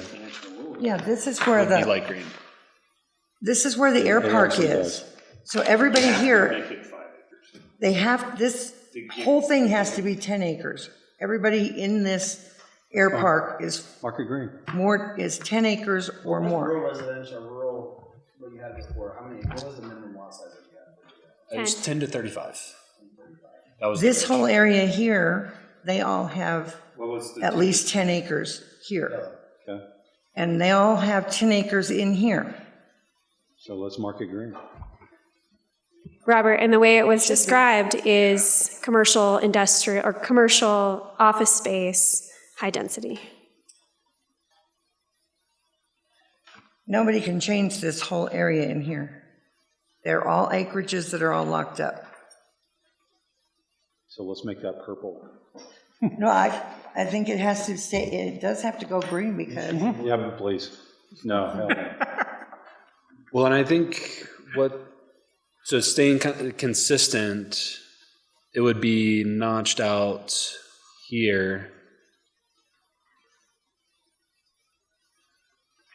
This section, and then these remain yellow, no?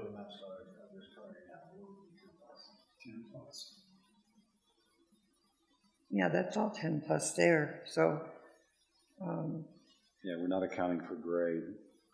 I don't know what else you want in But there. we're also looking at other places that are 5 to 10 lots, right? So I would go ahead and mark that segment that you just talked about. Light green. Okay.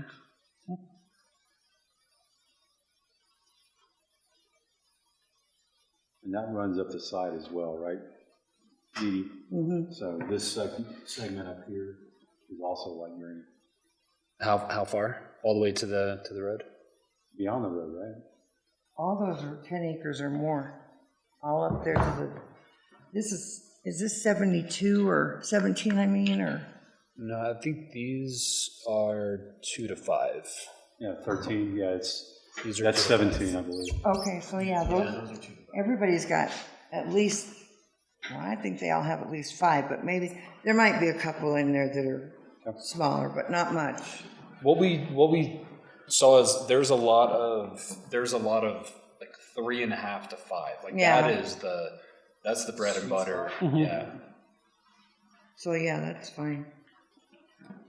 And just to note, one more thing we didn't talk about is for the definitions, these can be revised too. Oh, yeah. There's. And I think this is kind of like Disagree with, we can go through this as well. and this is sort of a balancing point because I think right now as we're getting to the map, as we're identifying sort of the boundary, and now we work back into the categories. That makes sense. Yeah. Right now, though, I do think go back, that rule is 10 plus. Yeah. That's the way that the map is right now. It's true. Are we good with this map? Any more changes? I think it's great. I think it's good. For now, Yeah. probably.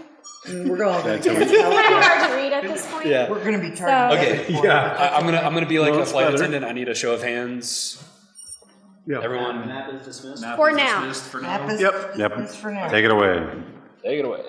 All right, we're gonna go to a more easier map. And able to throw people out of the airplane. Uh-oh. What? Whenever I send in the extra road, they come by and say, yes, I am willing. Yeah, if you're willing to. Yeah, right. Yeah.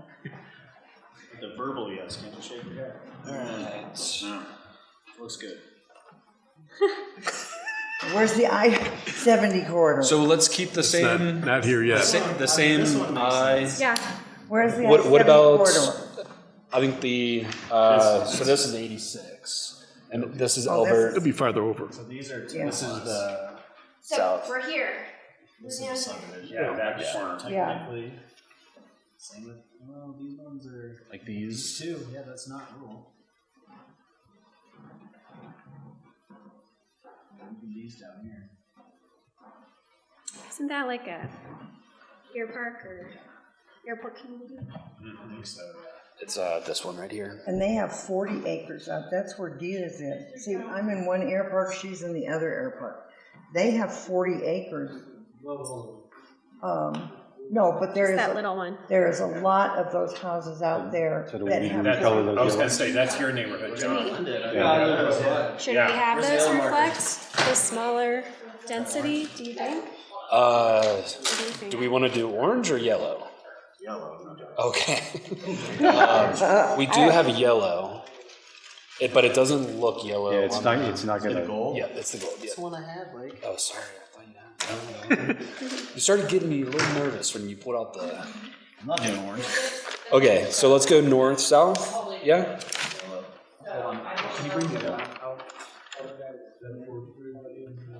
Okay, so this. Okay, so this is an extension. So if you see 1721, that's right here. Okay. So this. Needs to be yellow, that needs to be yellow. Okay. So cutting it off right here. Just do the community. That. Okay. Those are small acreage. Okay. These two, that looks like a. If anyone disagrees, please speak up. Right. We're just Yeah, gonna we're not be shy, just We're watching. keep going. We're not shy here. We'll speak up. Are you talking under 10 or under 5? These ones are just existing that would be. Oh, wait. Under 10. Just kidding. Kevin, come on. Which one's that? All right, let's, What about this one right yep, here? same way. Okay. Are you down there, John? That's where I live. Yeah. All right. What about this? I don't know, is that, what does it look like? Yeah, so you're talking like right here, right? We're south. Oh, no. So that needs, this needs to be, there's a couple 10s, but they're surrounded with 5s. It's gonna be small, it's like two. This area right here. It's like cutting it off right here, right? Yeah. Or does it include? I would include, and then you have like 5, 10 in the middle, but conforming or compatibility wise. Kind of follows this road, I would right? just this area right here. Okay.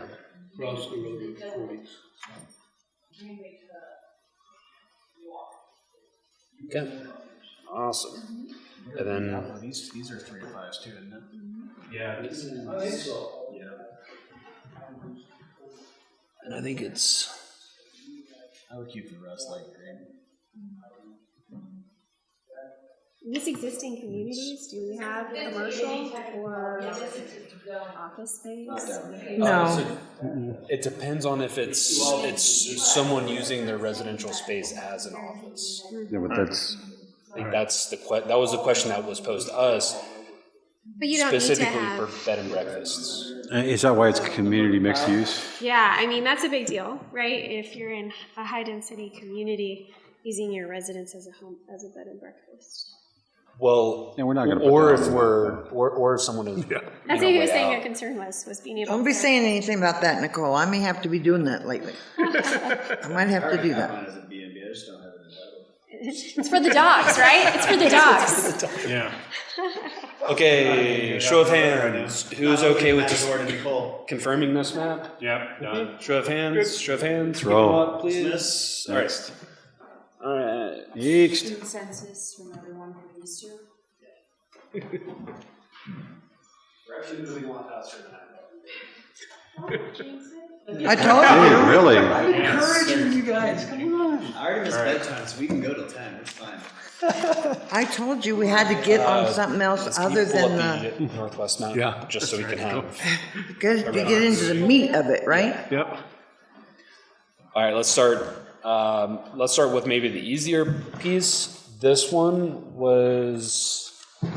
Yellow. Should be yellow. Yeah, no. Or, so it should be. Residential. So where's like EC East and EC West?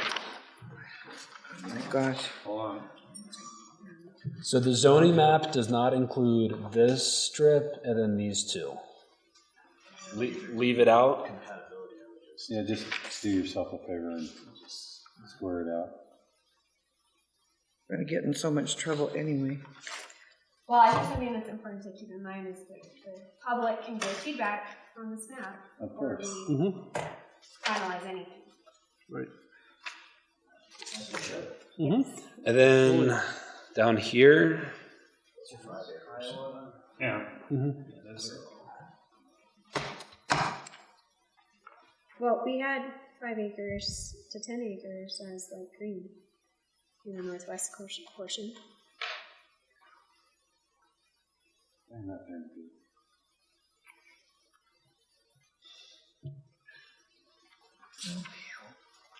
I mean, I kind of like the idea of keeping anything that's 5 to 10 acres light green. I think this neighborhood is actually 3 acres. Okay. Yeah, because It's at 3, it's like, they're like 3.3 to 5. Yeah. Acre, it's like a random one. Yeah. But like not.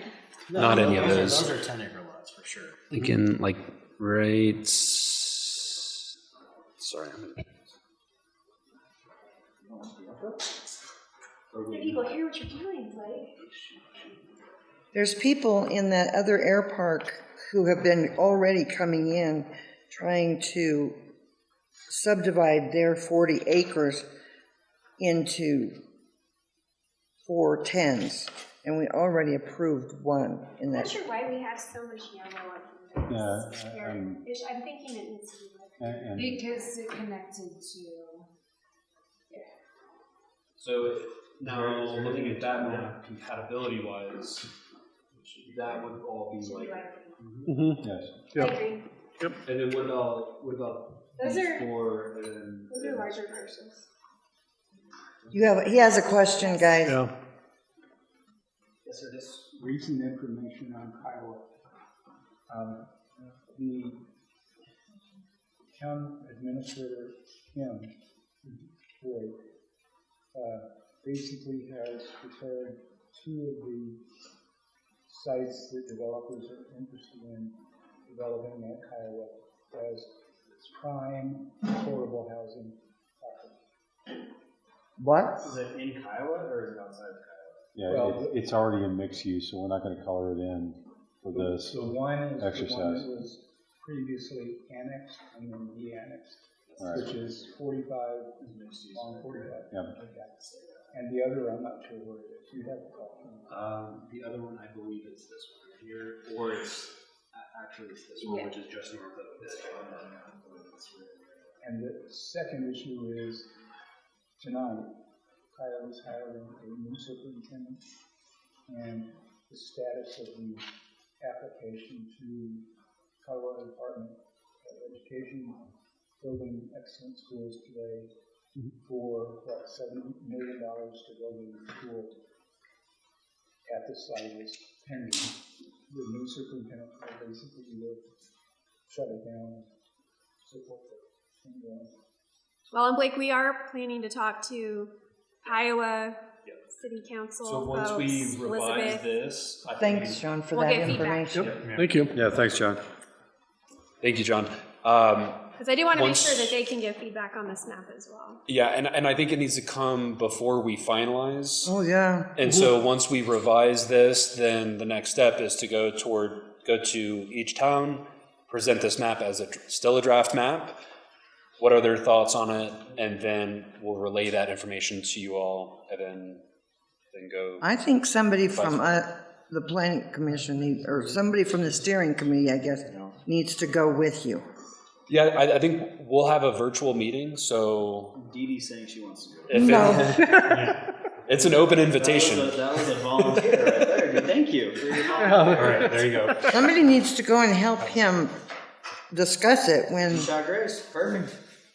no, Nicole What needs to time should we go. pick you up? No. And then did we confirm these as orange? Or, not orange. Green. Green. I like green. And then this is all light green as well? And then these light green? Yep.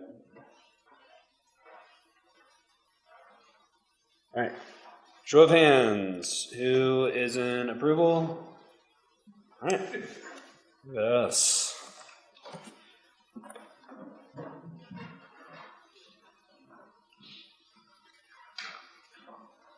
All right, last one.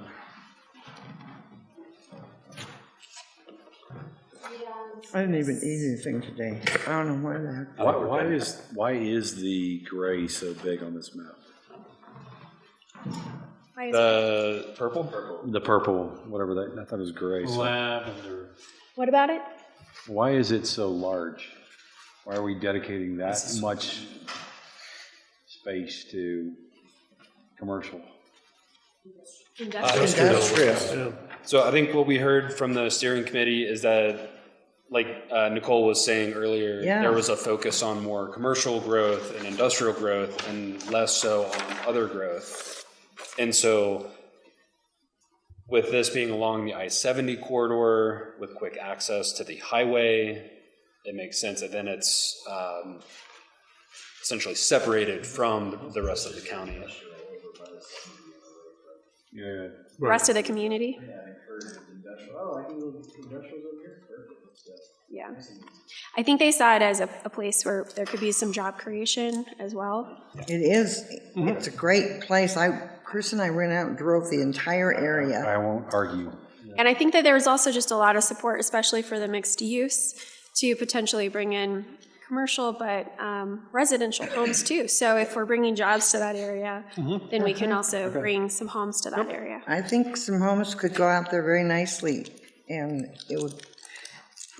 What I like is that there seems to be less community pushback on developing further east, where we hear more pushback the further west we go. I think there tends to be a little bit more support to go this way and to bring some more business. Yeah. I'm not seeing anything that looks like residential. Might not even be marked up. Yeah. This is probably a good one. Yep. Leave it. Fun fact, my aunt used to own a good swath of this whole gray area here. She had like, And another we have 750 acres out there. Holy cow. Another thing that we heard specifically during Simla But I don't have it days now.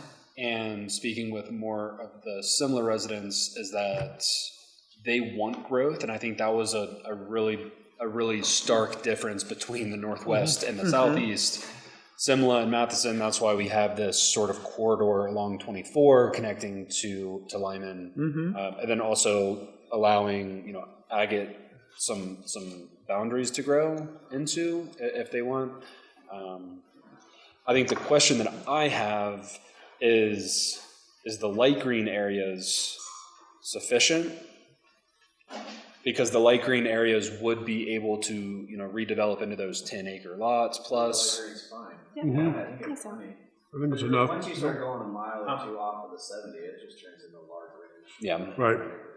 And our thought process here is a parcel separated from the industrial. So it looks a little funky here. I think this is where we had a lot of questions, but there's this access road that comes in. So should we change this to dark green? I think you should leave it light green. If you're planning to bring jobs, it gives a mix of different types of housing that somebody can come in. It's more space for the housing to go to. Good. Based upon the survey, how many respondents were from that area? I think it I will was look. 13%. I'll check. Reason why I ask is most of the time, any kind of development out there, they're also hopeful of improvements of infrastructure and resource services, i.e. sheriff, i.e. water. As we all know, there are water problems out there and so on. And so, knowing that, decisions would then have to be made appropriate in support of the additional growth, the additional influx of people, and so on. And that area has suffered greatly when it comes to overall resources available to them. You want the data? Of the county population, 4% of the county lives there, and 2.6% responded Good. in Okay. the survey. So a little bit more than half. I'm just sympathetic to some of their plights. That's why when That is east. you go into the school, it says personnel are armed. Well done. I actually like that community. And then there is a school out there, and it's 100%. Well done. I know, that's why I said. Okay, let's vote. There's not enough. Take it away. All right, show of hands, show of hands. Thank you. All right, signed by blank. Until next time. For now. For now, that's right. I'm going to be thinking about it overnight, so. Actually, bring it back.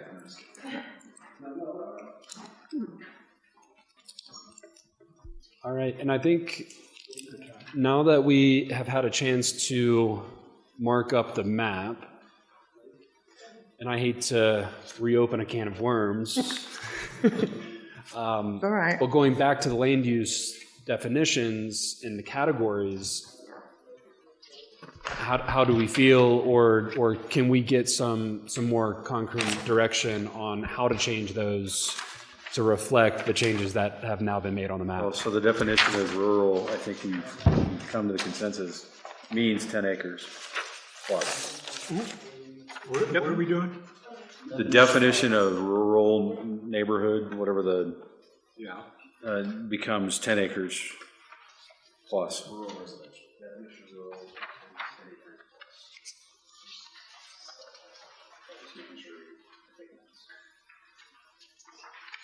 And so that is for this description applying to all the land uses that include that mentioned. That's a good question. So what she said was, now does that then reflect the three definitions that have rural, or do we go and? It doesn't reflect rural community, right? No. And so should we change the definition of that or the title of that or both? What are your all's thoughts? I think we need to change some titles. Yeah. And I also think we need to change some descriptions. So let's start with the easiest one, the dark green. Rural residential, Wait, dark green is rural or preservation. rural preservation. Yeah. So what do we mean by preservation? Because it kind of sounds like a conservation. Right, Which it it's does. not. These are all usable working lands, or a lot of them are. And I think this is reflecting rural agricultural or rural agriculture.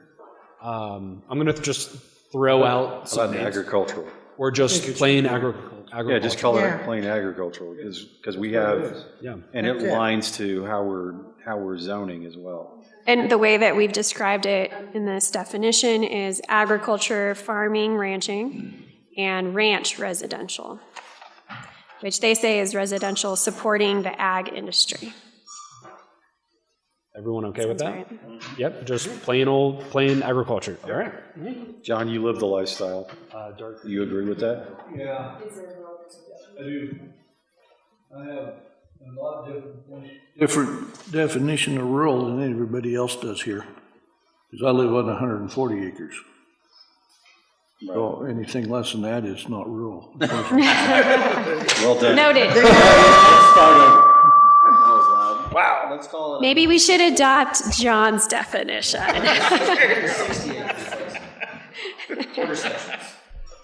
And so if we, so changing to agriculture, is the definition itself good to go?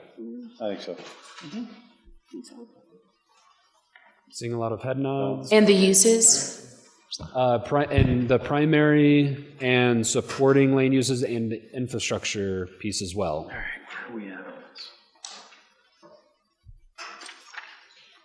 Remind me, when we're talking about estate residential, how is that different than ranch residential?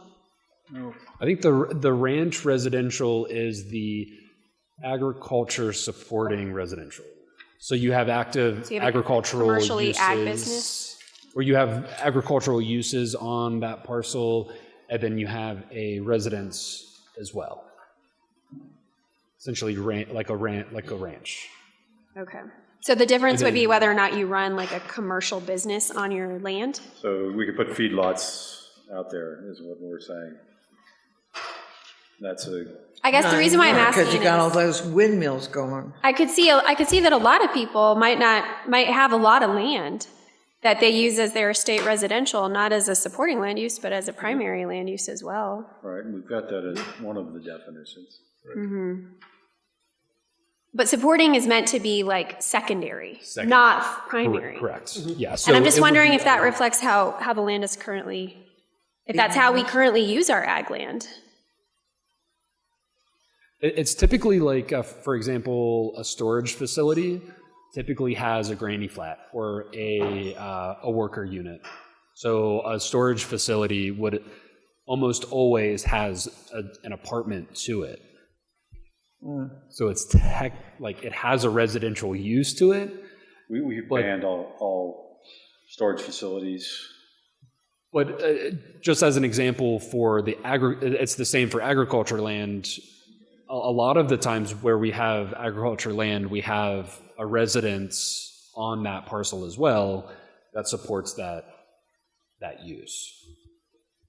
And so the supporting land use is typically used as a way to avoid the non-conforming uses. Can I make a suggestion? I think we're all getting wrapped a little bit. Can we take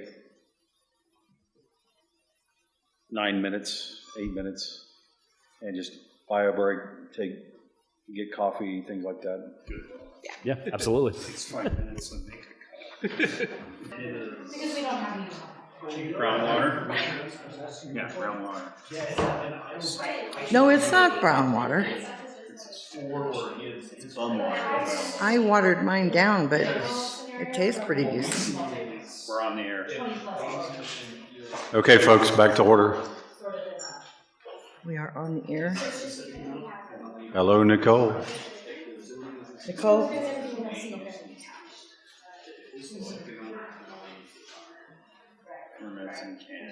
You'll come back. So let's jump back into the definitions. All right.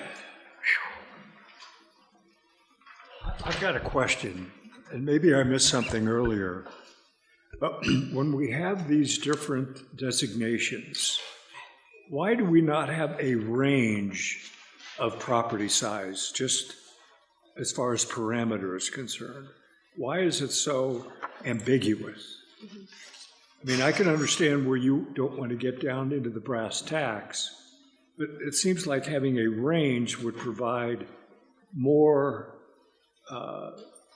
just a clearer understanding of what this land use expectation can consist of. Yeah, we do have that when we zone, right? So if you look at how we've zoned I ag. understand the zoning, but And, you know, it's a great question, number one. Number two, we want to be Get it? prescriptive on the zoning, but flexible on the land use. You didn't push it big enough. And maybe that's, you know, a sophomoric argument, but it's something that we can consider and talk about. But by definition, isn't this is basically a description, whereas the zoning is the regulatory. Right. So that's where you get into defining the sizes against this definition is in the actual rules and regulations, which is part of the zoning regulations. That's where your number will go. You know what, when you just said that sentence, what you just said. I can't repeat it. Shoot, because that's a perfect example. It was exactly what we need to just keep telling ourselves. One is regulatory and the other is, what did you say? Definition is what? We'll have to go back and watch the video. yeah. I guess so. It was brilliant what you said. We should have written it down. No, but they're recording it right now. It made sense. Okay. Rule preserve. Do we want to have the conversation about adding land size to these definitions? We should probably have the conversation and decide what we want to do as a group. Right. So I'm thinking we're saying light green is 5 to 40 acres, because isn't there a cutoff at 40 acres? What's the cutoff for 35. 35? 35. Anything 30 under 35 has to go through the county subdivision process. Right. God, it used to be 60. And now and then 35 and above is deemed ag. And is that sufficient for us to continue to consider it that way, or do we need to adjust that? Well, we're not thinking it up in that way on these, and that's the question. Right. And Dan raised a good point. Do we need to consider that for these? Yeah, I'm suggesting we have a range, a general range, just to provide more context for, the land size in each of these categories. Otherwise, I just think it's very ambiguous. And you can always do both. You can have the range, but in the language, you can say something like it is typically or approximately generally. That's my point. Something, but it still gives you that It's frame of loosely reference. phrased, but at least it establishes A perimeter. Sure. What's your proposal? Blake, what was? What's your proposal on this? Well, my proposal is that we establish a range of property or lot size for each of these definitions. Okay, so for ag, as an example, we change this to agricultural for the dark green. What does that look like now? Does that 35 and above? I honestly don't know. I'm just, I would do you kind guys of think? defer to the discussion. What was Kimley's I think sworn reason for it should having it have in there and some then removing it? context. Yes. I agree.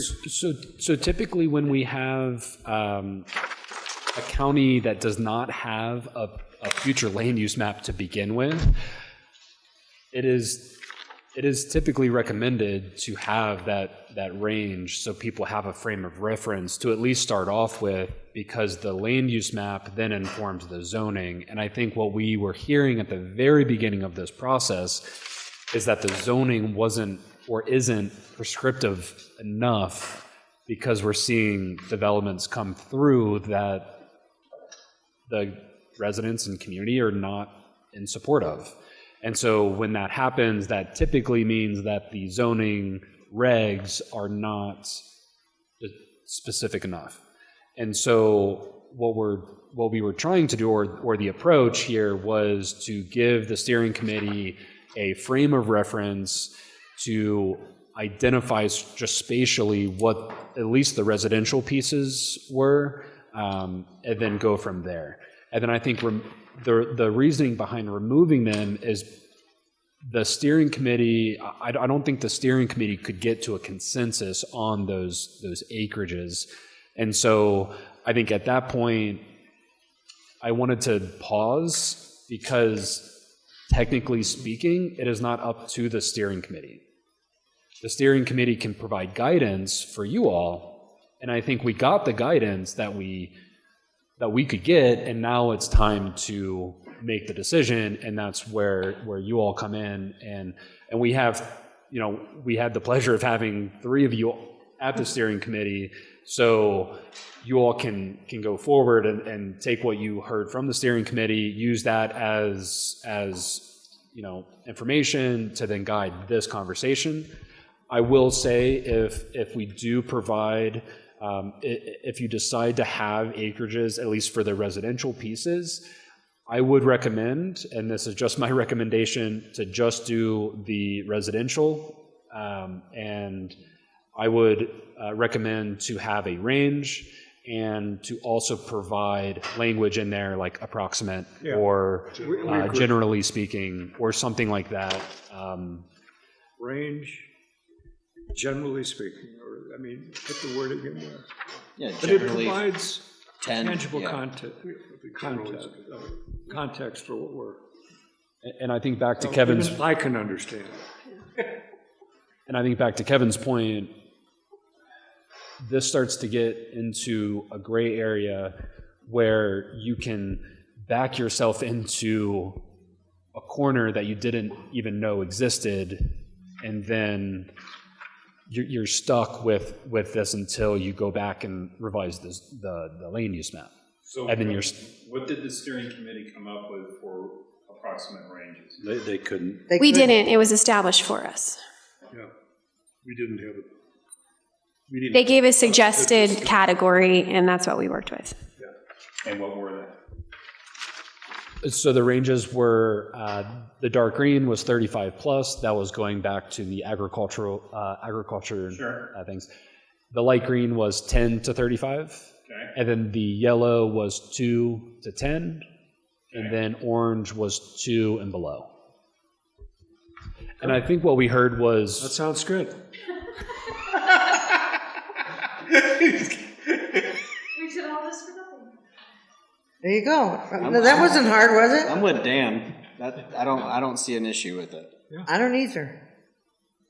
And we can do that again. Lock and load, let's go. Okay. Show of hands. Generally, right? So let's start. Let's. I want you to say it again though, so I can get it written down. Yeah. Let's start with agriculture first, Okay. 35 plus. which was rural preservation, 35 plus. Show of hands of who agrees with that. Yeah. Unanimous. Okay, let's go to the next. Let's keep this in mind, and then we'll just use this at the end, because I think we need to still go back to the title. The definition. Right. I agree. Yeah, but let's just get this part done. Okay, so for rural residential, how does everyone feel about the title, about rural residential? Well, Oh, we can't even define rural. Yeah, 10 plus acres, it's done. Yeah, we're done. Yeah, we I do we have. got that, honey. I like. It's fine. I like the title, but I wonder about the acreage there. Because we've talked about the fact that 5 to 10 is kind of the sweet spot for, can you do the rural residential lifestyle with livestock, with the land use? And so I'd like to talk a little bit more about people's thoughts about capping that at, or I guess having the minimum amount be 10 acres only. Well, I thought he just said 10 to 35. The minimum 10. Yeah, But we've talked a lot about that 5 to 10 being a sweet spot. 10 to 35. Just because I may not have a proper perspective, show of hands, how many people live somewhere between 2 and 10 acres? Show of hands. 2 and 10? Between 2 and 10 acres. I'm pretty close to 2. Okay. I'm at 10. Okay. Second question. Are your neighbors directly adjacent to you or within a mile in similar size? Show of hands. Yep. Okay. So stand on your roof, periscope around. How many people in your close vicinity have animals? Okay. And are they chickens, pigs, sheep, horses, Chickens. cows, We got chickens, And mini horses. donkeys. and mini donkeys? Yeah. Okay. Livestock. You know, and what I was thinking One lady was, has too many you know, donkeys. in No other characterizing livestock. rural, residential, and so on, you know, just maybe we need to pay attention to how the words would reflect what those people might want to be doing with their land. I think you're 100% correct. So, you know, I was just, Most of that is governed though by homeowners associations HOA, and covenants. that's right.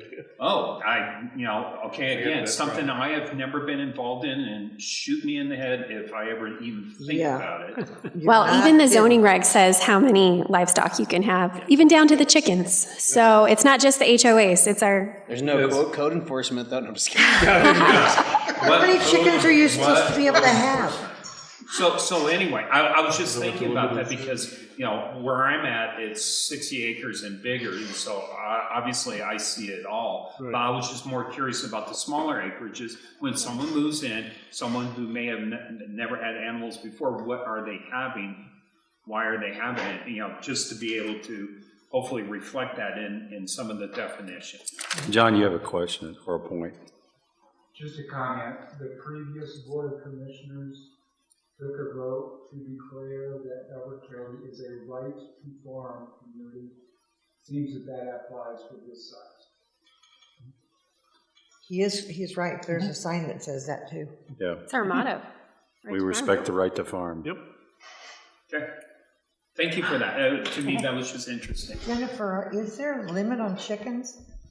There is. What is it? Depends on your zoning. As many as you put down on paper. Yeah. And if they multiply, oh well. I need to know, I guess, that. So let's keep going on the. Yeah. You're going to go So this is 10 to 35. Well, I don't. Legal attorney? I would like Stop to- talking. Don't talk anymore. Stop talking to Jennifer. Okay, I'm done. let's rope it back in.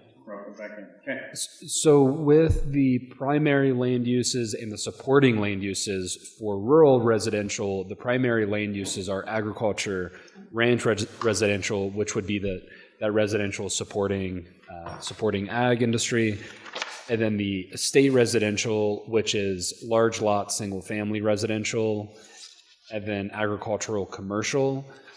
My question for you all, and this was a question that I had, was the agriculture commercial, that seems to be something that is maybe not appropriate from what I'm hearing. And that would include like feedlots, that would include, Would that even be allowed? No, it would be zoned. The question becomes, I don't even does know it how to do zoning. sit in an EDZ? Because then some of these characterizations could occur, right? So the feedlot thing is a real thing. You could actually, if you're on an EDZ, you can get a feedlot going in there because it's agricultural. Jennifer, do we have to make sure that all of these primary and supporting land uses are consistent with our zoning regs? I would say no. And what you can do is you all create, some new thing, the regulations, which would be updated following the comp plan, would need to be reflective of the comp plan in order to achieve it. and I think that's a really good question, because right now, back to the original point of the zoning regs, I'm not sure if everyone is in full agreement on those current zoning regulations and how those are Well, the comprehensive plan sets the stage for what we do from a regulation perspective. And so we need to consider that, and we may back ourselves into a corner with some of the conversations we're having. But we'll need to come out of it through the regulation piece. I wanted to ask on this rural residential, I have a couple of comments, but one is with regard to infrastructure, and I actually saw this on the ag one as well. I don't know if you guys noticed, but it says roads are generally rural in character, and it says gravel or paved 2-lane. And I just thought that's kind of funny because in my experience, those are the good roads. Yeah. The ones that are paved with 2 lanes. The city roads. So I don't know if that's necessarily a good characteristic of rural residential. It isn't where I am. We're on gravel roads.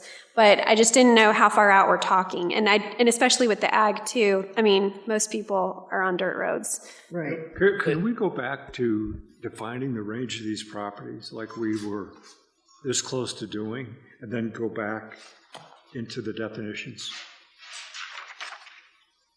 Sure. Yeah. Yep. Because you threw them out there. They seem like they had a very good resonance. So let's get them identified and then come back to the detail. Yeah, absolutely. So for the agriculture, 35 plus. Yeah. For the rural residential, we had 10 to 35. Yes. There we go. I'm a little bit on the fence about that. I wonder if it ought to be a little bit lower than 10. 5 to This 35. is an approximate range. This is not a cast in granite. True, but it's still a range that we're putting out there. Well, what would the rural community residential be? 2 to 10. What did you suggest? So we suggested 2 to 10 acres, and I think from the steering committee, what we heard was 5 to 10 for that. And these can be overlapping as well. Yeah. Sure. I don't know, to me, it gets back to, and I know you're saying, let's just talk about the acreage minimums, but when the acreage minimums suggest parks and dedicated open space and neighborhoods serving commercial and neighborhoods serving office, I question whether or not we're getting into PUDs. And to me, the idea of trying to preserve rural, but then bringing in more land zoned for PUDs, I just think we need to have the discussion of what is acreage and what is the definition at the same time. Otherwise, we don't know exactly what we're talking about.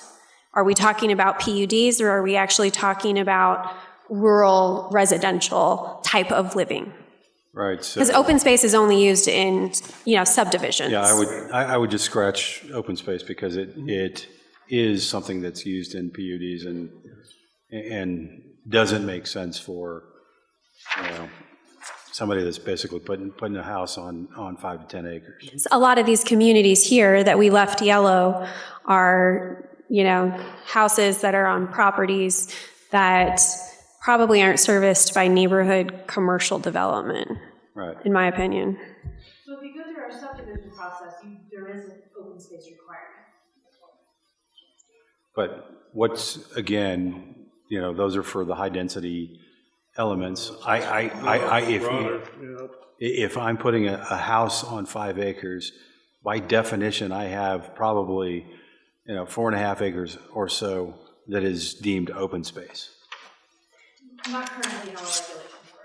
Yeah, well, that's something we need to fix. Agreed. So I don't want to hold single estate residential community places, whether it's agriculture, ag residential, or whatever we're calling these things, and try to enforce some open space limit. By definition, a pasture is open space. Kevin, that goes back to one of the applications where, remember, they had to pay a $200,000 Yeah. No, penalty. I was crushed by that. I was crushed by that too. I couldn't imagine that that's what they had to bow to be able to subdivide it for family. That just was out of. That was ridiculous. I don't know how we let that fly.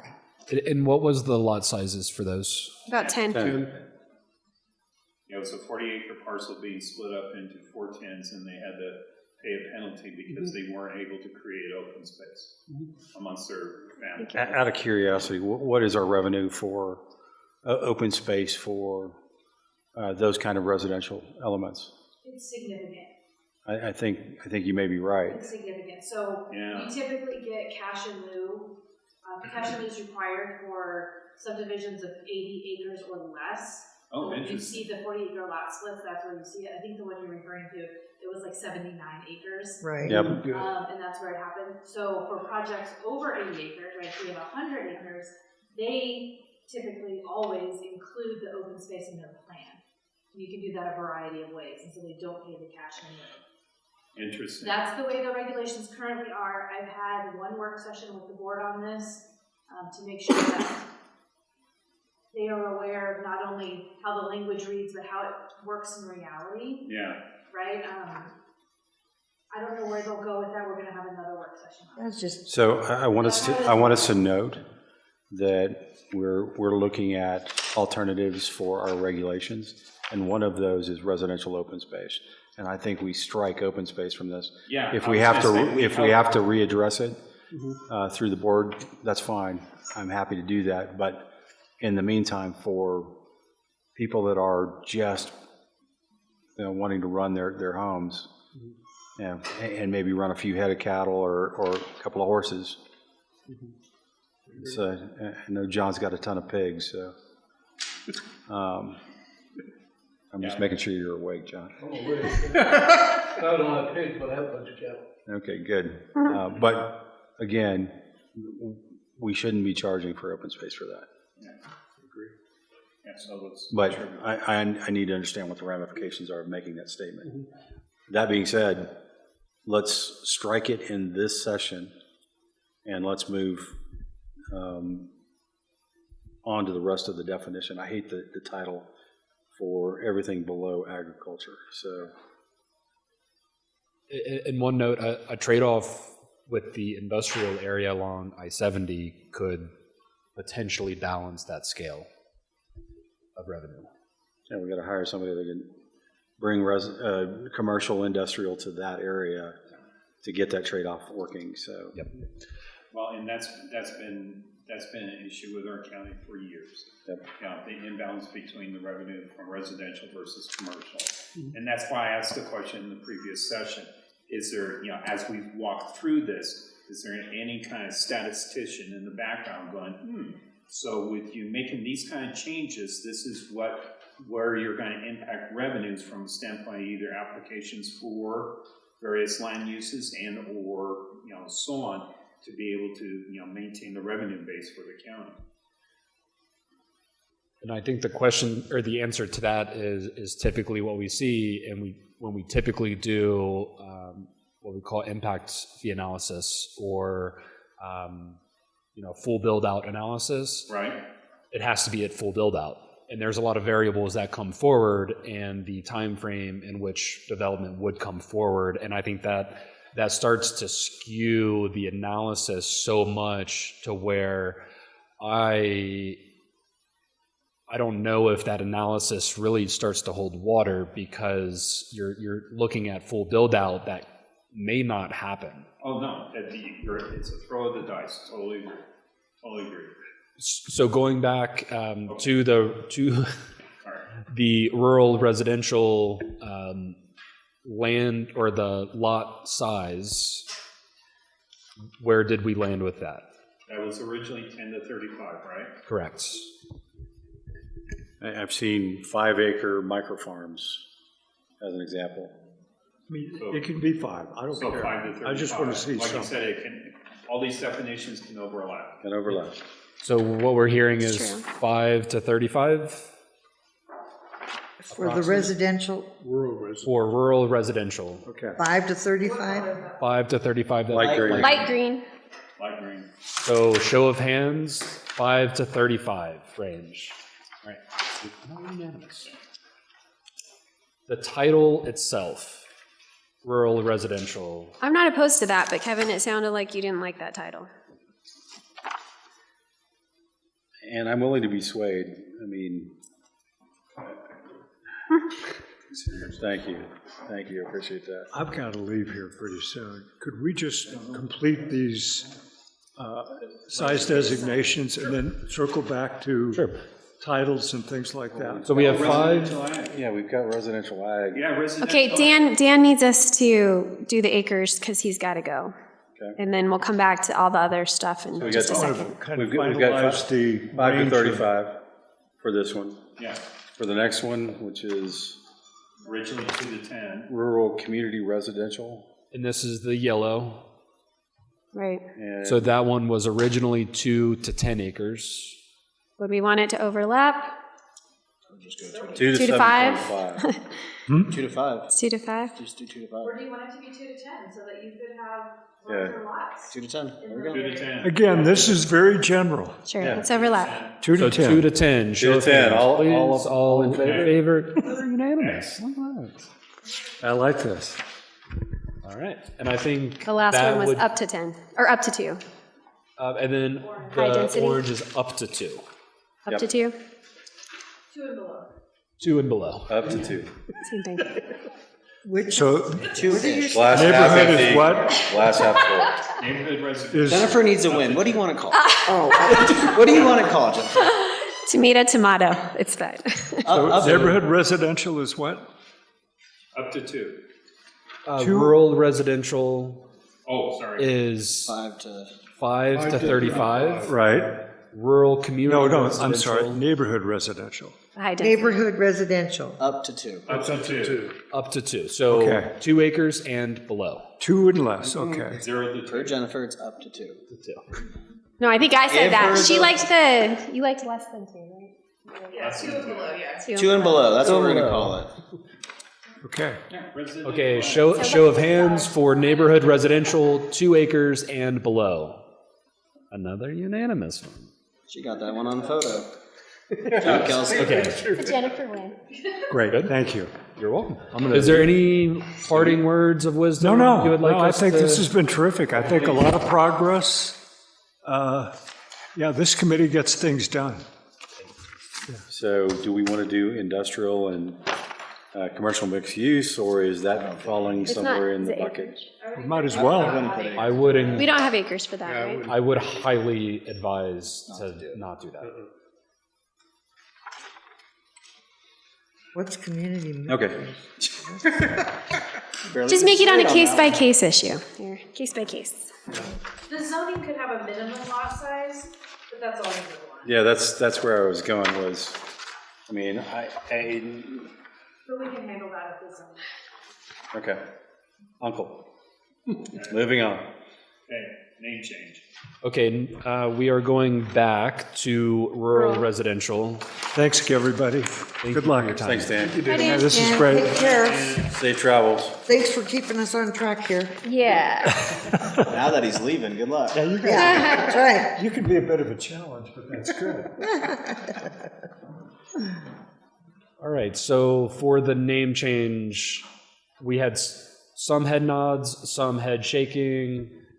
Kevin, what was your suggestion? Well, we were talking again about agricultural residential. You want to just call it? What I like about it is that it uses the word rural. Right. And I feel like if we're going to use that word that everybody really loved, that we should use it on the category that we want, that we feel like kind of represents what reflects the definition of rural. I'm okay with it.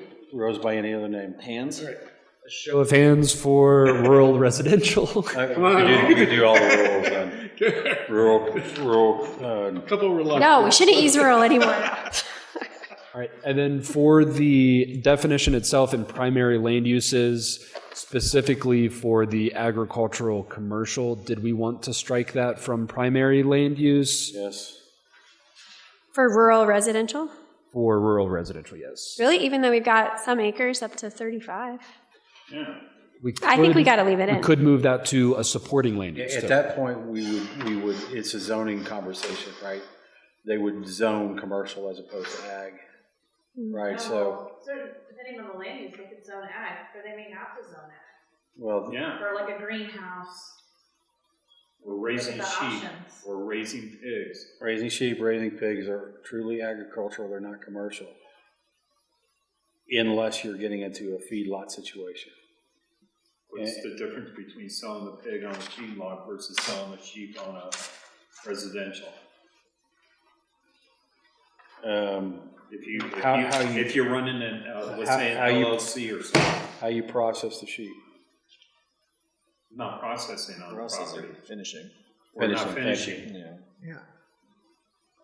we're just Yeah, and all raising, process is you know, the same. So if let's say you're raising club lambs. feedlots is where you're finishing, right? So if you put a cow on a feedlot, you're finishing them for slaughter, for Processing. going to market. Yeah. So finishing is I mean, a that lot definition. of the areas that I work, I mean, a feedlot is considered ag. Yeah. It's not Right. commercial, it's ag. Yeah. We don't even have a feedlot in our land use table. And you- But there are a variety of commercial uses that are allowed as a use by right in ag zoning. yeah. Which are, Greenhouse or feed yard, is that, I guess that's the same. that's the same thing. That's a feedlot. Ag equipment, sales, rental, and repair, that's a SUR. Feed yard is SUR as well. Commercial greenhouse or nursery, different types of boarding and breeding facilities. So by definition, we're already saying that we take that out and we have special use by review for any additional commercial / agricultural conversations. And then how much do we lose, right? So Kubota, as an example, sits on 45 acres and they're selling all day long every day. Are they zoned ag?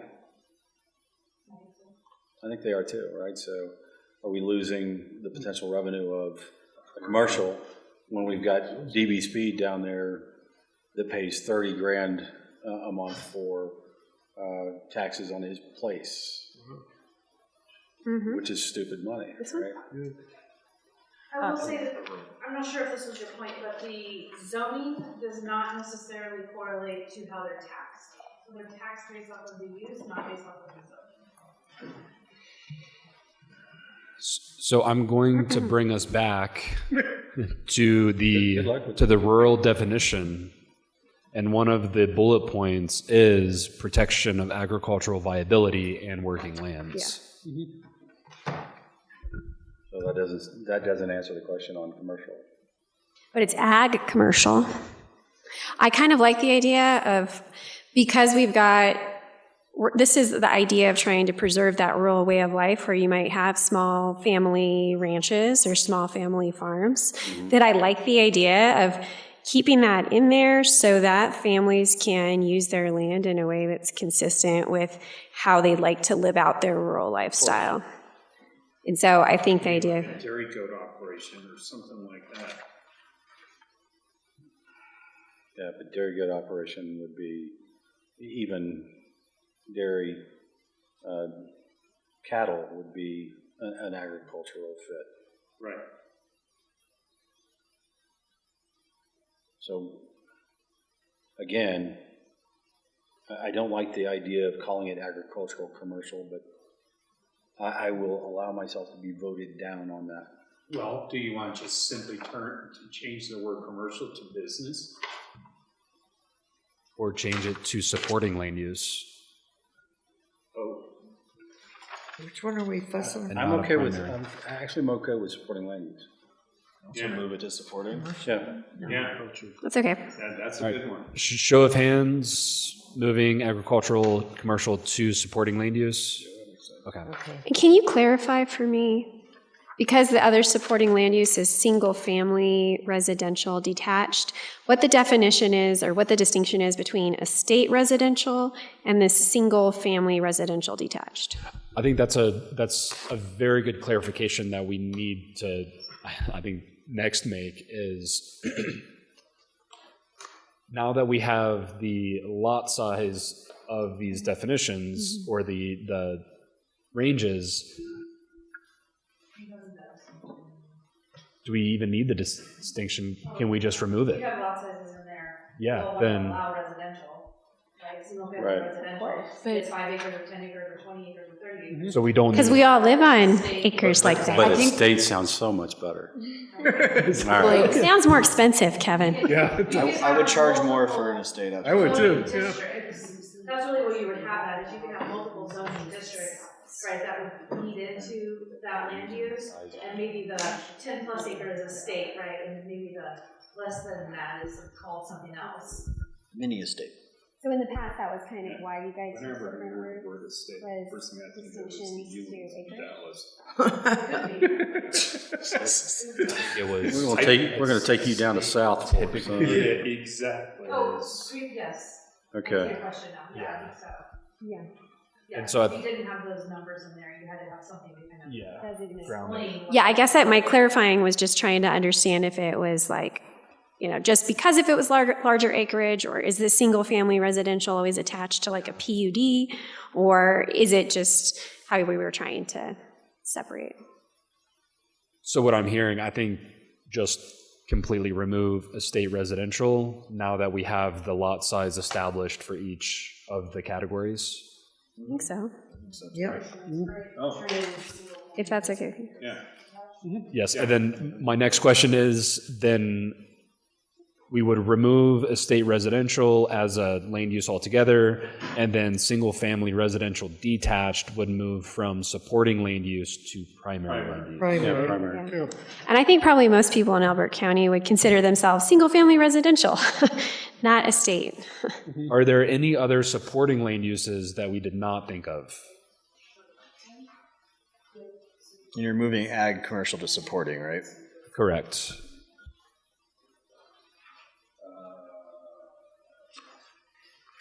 Do you want to allow people to have just, I guess you have, Well, I think the question that we got posed to is what would a bed and breakfasts fall under?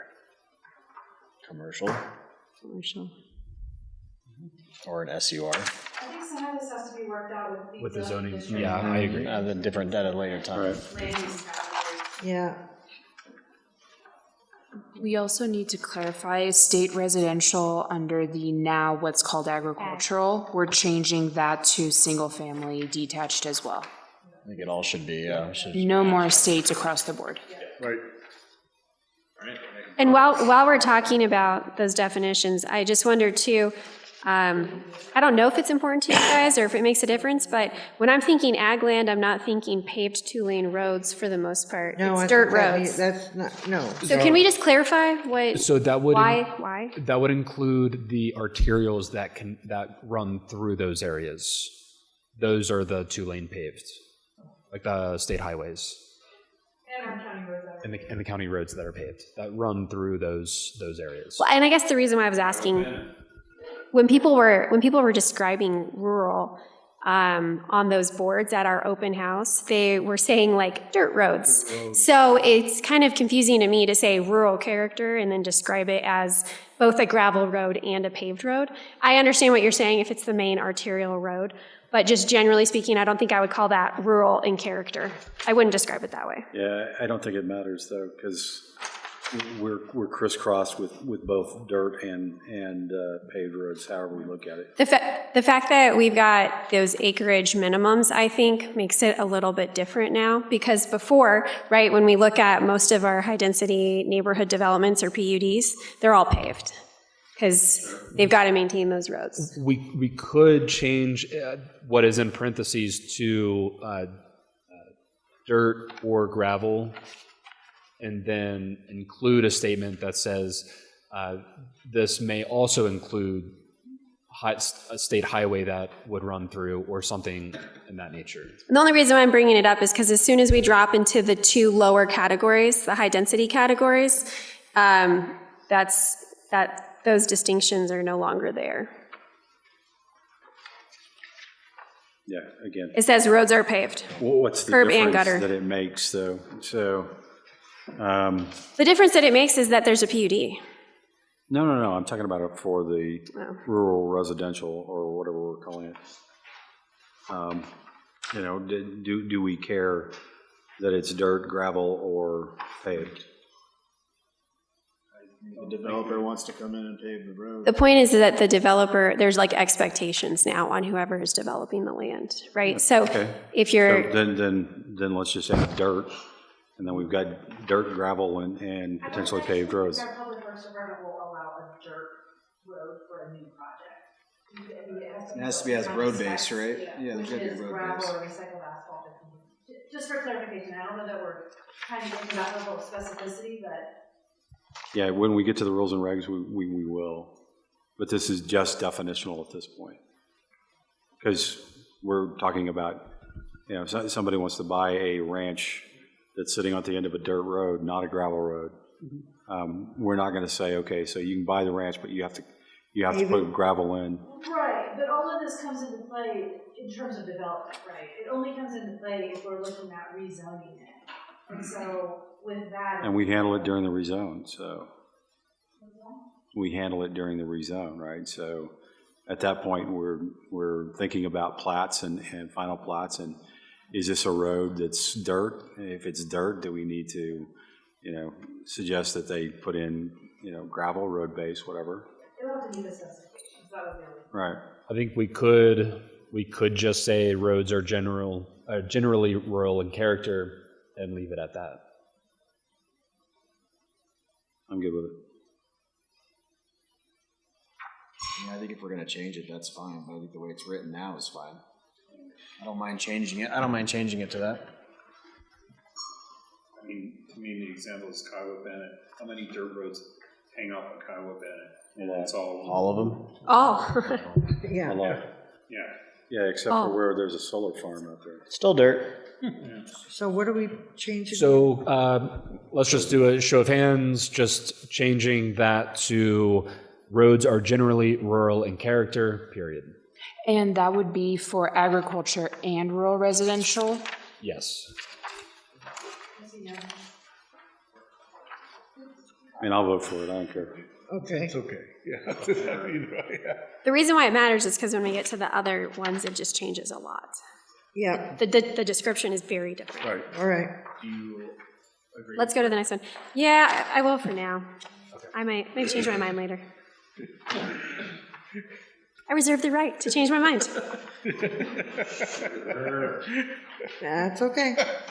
All right, so moving to rural community residential. Oh, hold on. Sorry. We didn't finish the last part of that. Recreation trails, just wanted to get your guys' thoughts on that. Like What? the infrastructure, part of the infrastructure for rural Oh, residential. recreational trails. I was just wondering, where did that come in? I think that was like equestrian trails. Yeah, equestrian trails. Maybe we write that instead. Because when I think recreation trails, I think of like walking trails inside PUDs. And did- then we when had I think decided- of recreational trails, I think that you're gonna bring the four-wheelers out. We had decided on recreational trails instead of being specific to just allow for more flexibility depending on what is already existing or would want to come in the future. So what's wrong with recreational trails from Well- your guys' perspective? From my perspective, when you've got lots, from my perspective, it suggests that there's some type of overall like development plan in place. Like unless you've got agreement with a certain amount of houses and things like that, recreation trails don't really make sense. Right. On like 35-acre lots, a whole bunch of people with 35-acre lots, it doesn't really make sense. Unless you have a that. coordinated developer Yeah, because it's already, we have that over there at, or an HOA. Yeah, but this isn't demanding a recreational trail. It's just, It's descriptive. it's pretty vague, though.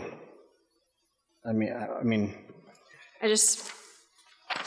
I think the zoning would then clarify like what exactly is needed from the developer if someone were to subdivide a 160-acre lot down. I'm just saying it's not descriptive of how we use our land in Elbert County right now for those lot sizes. yeah, but you're going down to 5 acres. There's a lot of 5-acre lots that could potentially have a walking recreational An trail. HOA would prescribe that though, right?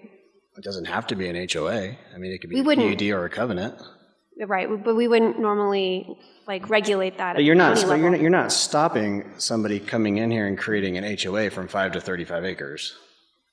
No, That's what I mean. So I mean, if they want, I'm just saying it generally wouldn't be something that we would be regulating at the county level. That's all I'm saying. We could change it to these areas may include recreational trails. I would be open to that. To her point, use the word, if you're going to use that, multi-use trail. Multi-use, okay.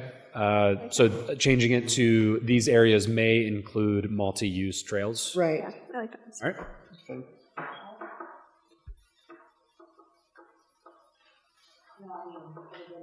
Oh, Sorry, show of hands.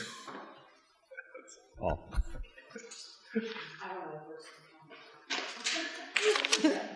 All right, moving. I'm voting for Dan. There you go. oh, Dan's gone. Let's redo the acreage. Yeah. Let's strike them all together, right? Yeah, no. Thanks, Kyle. Kyle's just ornery because he's not getting any sleep, that's all. No, I'm actually getting good sleep. I'm just my wife when I get home. So you didn't help me put kids to bed. All right. But if it gets home late enough, she'll be asleep. So Okay, we do have, I think, 45 minutes Yeah. before we're kicked out of here. So moving forward to rural community residential. I What think are we your gotta thoughts on change the name. I don't like rural in it. Well, I'm on the fence about using rural.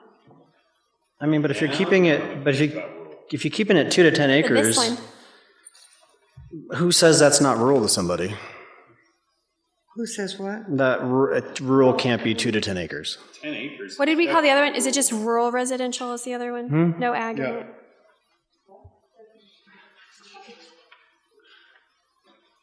2 to 10 acres can definitely be rural. Rural It says community. rural community residential.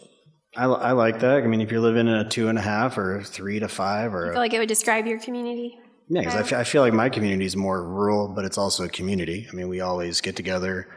I mean, we're close enough to neighbors that we're all close to our neighbors. Yeah, I think I feel like it, but it's also rural. I mean, you drive through my neighborhood, I would get elk, deer, turkeys. I would say that is rural. Okay, I'm open to it. All right, show of hands in agreement for rural community residential, the title. Unanimous. Say that again? Rural community It residential. is as it is. Oh, it is. Stays. Yeah, it stays the same, right. All right, so for the primary land uses for this one, we are striking out estate residential, Yes. so that is no longer in there. The single primary land use would then be single-family residential detached, because we are striking out parks and dedicated open space for this one as well, correct? Yes. Okay. I think since we're going to go up to 10 acres, should it include the ranch residential? What do you guys think?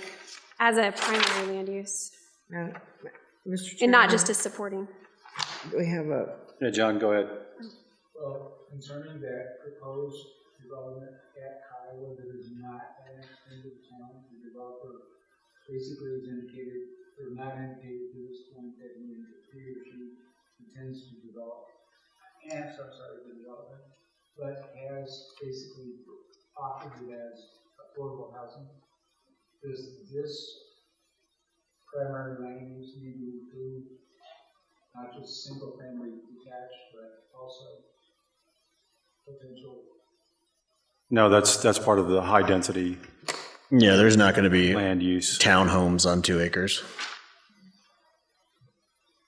Yeah, I would highly doubt that they would want to put an apartment or, I don't think that counts as affordable for this case. You might ask him what he's seen. Sure, when we talk to her, absolutely. Wait, did I just volunteer? No, I'm I going to didn't. make a note of that so we don't forget. I agree with Nicole. I think ranch residential should go up to primary land use. And I'm not sure that we would want to do community centers, schools, things like that in the 2 to 10 acre slots. What do you guys think? No. You shouldn't be. Well, I don't, To me, it seems like that's more of a high density Yes. purpose, use.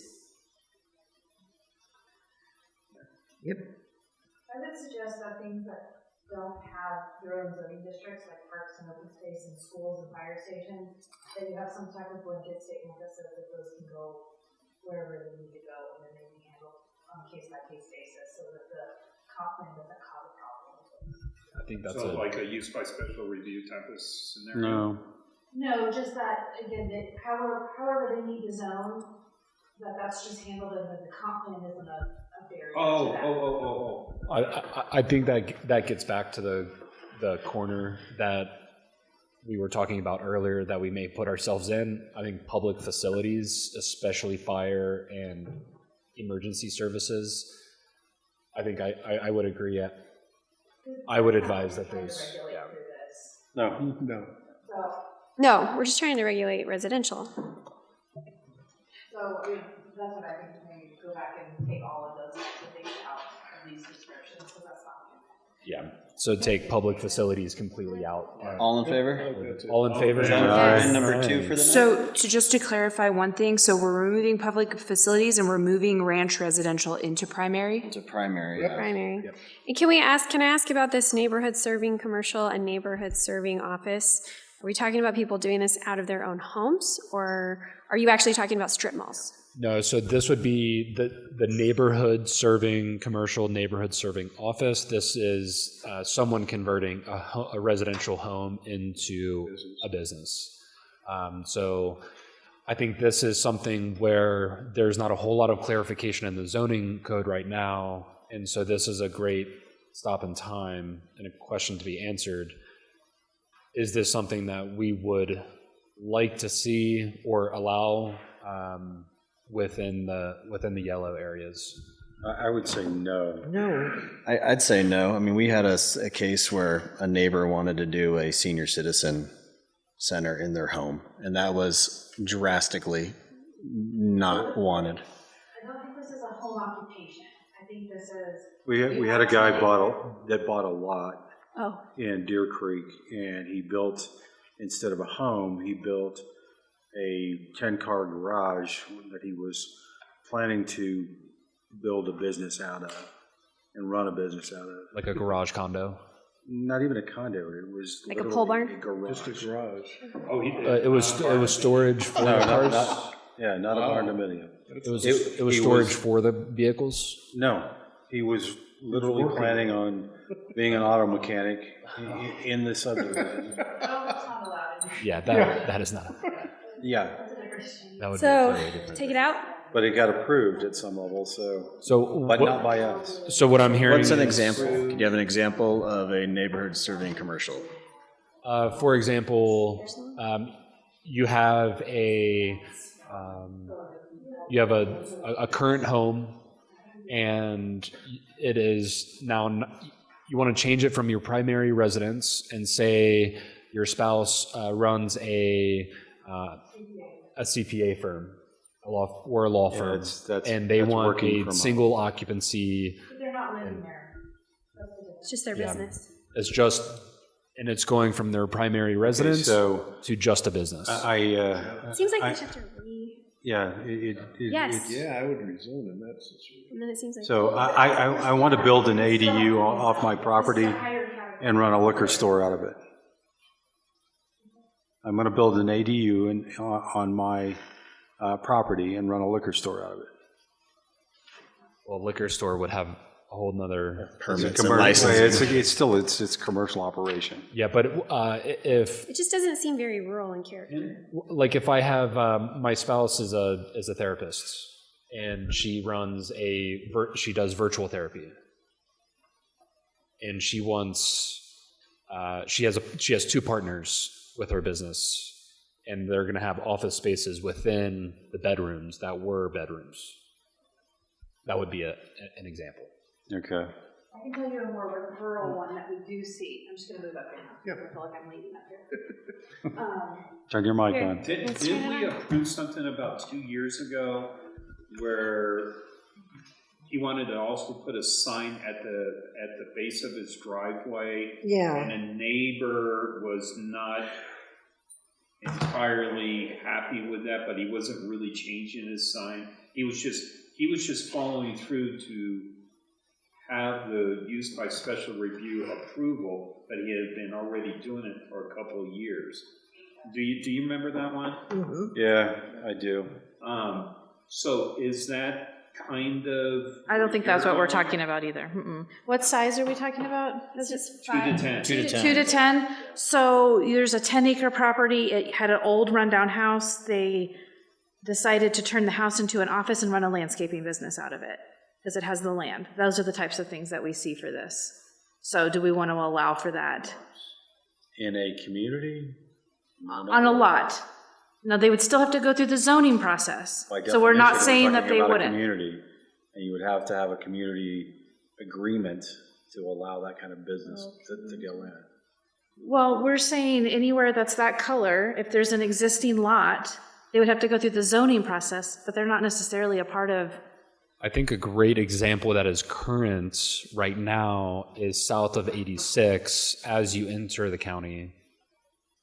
Right when you pass over the boundary into Elbert County, there is a nursery there that has a single-family home, or what looks to be a single-family home, that was converted into a tree farm. Can I just ask why this doesn't exist as a supporting land use in any of the categories that are further up, the rural residential or the ag, but only exists in like the Yeah, it could. high Maybe it density? should. Because it could be in all of them, really. No. I mean, it depends. And right now, how do we do this? Like it doesn't, since we don't really have. Well, land right now use it's just handled definition. through the zoning. So, again, which would still be the case, By except special this review? is. Like, because I feel like when we've had property where it was a house, but then now they're turning it into the wedding. It depends. venue. If a use by special review will allow it, they're going to do that instead of rezoning. But if it doesn't allow for that, then they would do rezoning. So this wouldn't change any of that. This is just saying if they wanted to rezone that property to have commercial, would you allow it in this color on the map? Yeah, so there's an existing 10-acre lot that wants, I think that's fine. Except that I feel like a lot of this is residential, so I'm not sure how I feel about. But it's just residential, the land use map, right? I mean, it's not called out. You could still change your zoning. And I think Yeah, we've I think it would be denied some few of and this far in the past between, but- Because there seem to be more proper facilities somewhere else. could be. And so I think this is, are we splitting hairs with this? Yeah, Well, I think there's, for you all to consider, right, that there's not a lot of red on the map, and there's not going to be, but or do you literally want to not have the opportunity for any commercial or retail use that's not along 86? But that's not true because we have SURs. For some uses, yes. For a lot, right? A lot of uses. But not for all uses, right? The other option is to rezone. I'm just. But yeah, for some, sure. And I think this Can do is SURs. this is really focusing on corridors, Yeah. like the yellow that is along corridors, because economically speaking, in market, like from a market standpoint, it would only really make sense for someone to do this if they were along a major corridor and within the yellow. I think that's Yeah. I can, Yeah, we're I talking- can, by this definition, apply for an RV storage unit on 10 acres in a lot on this side.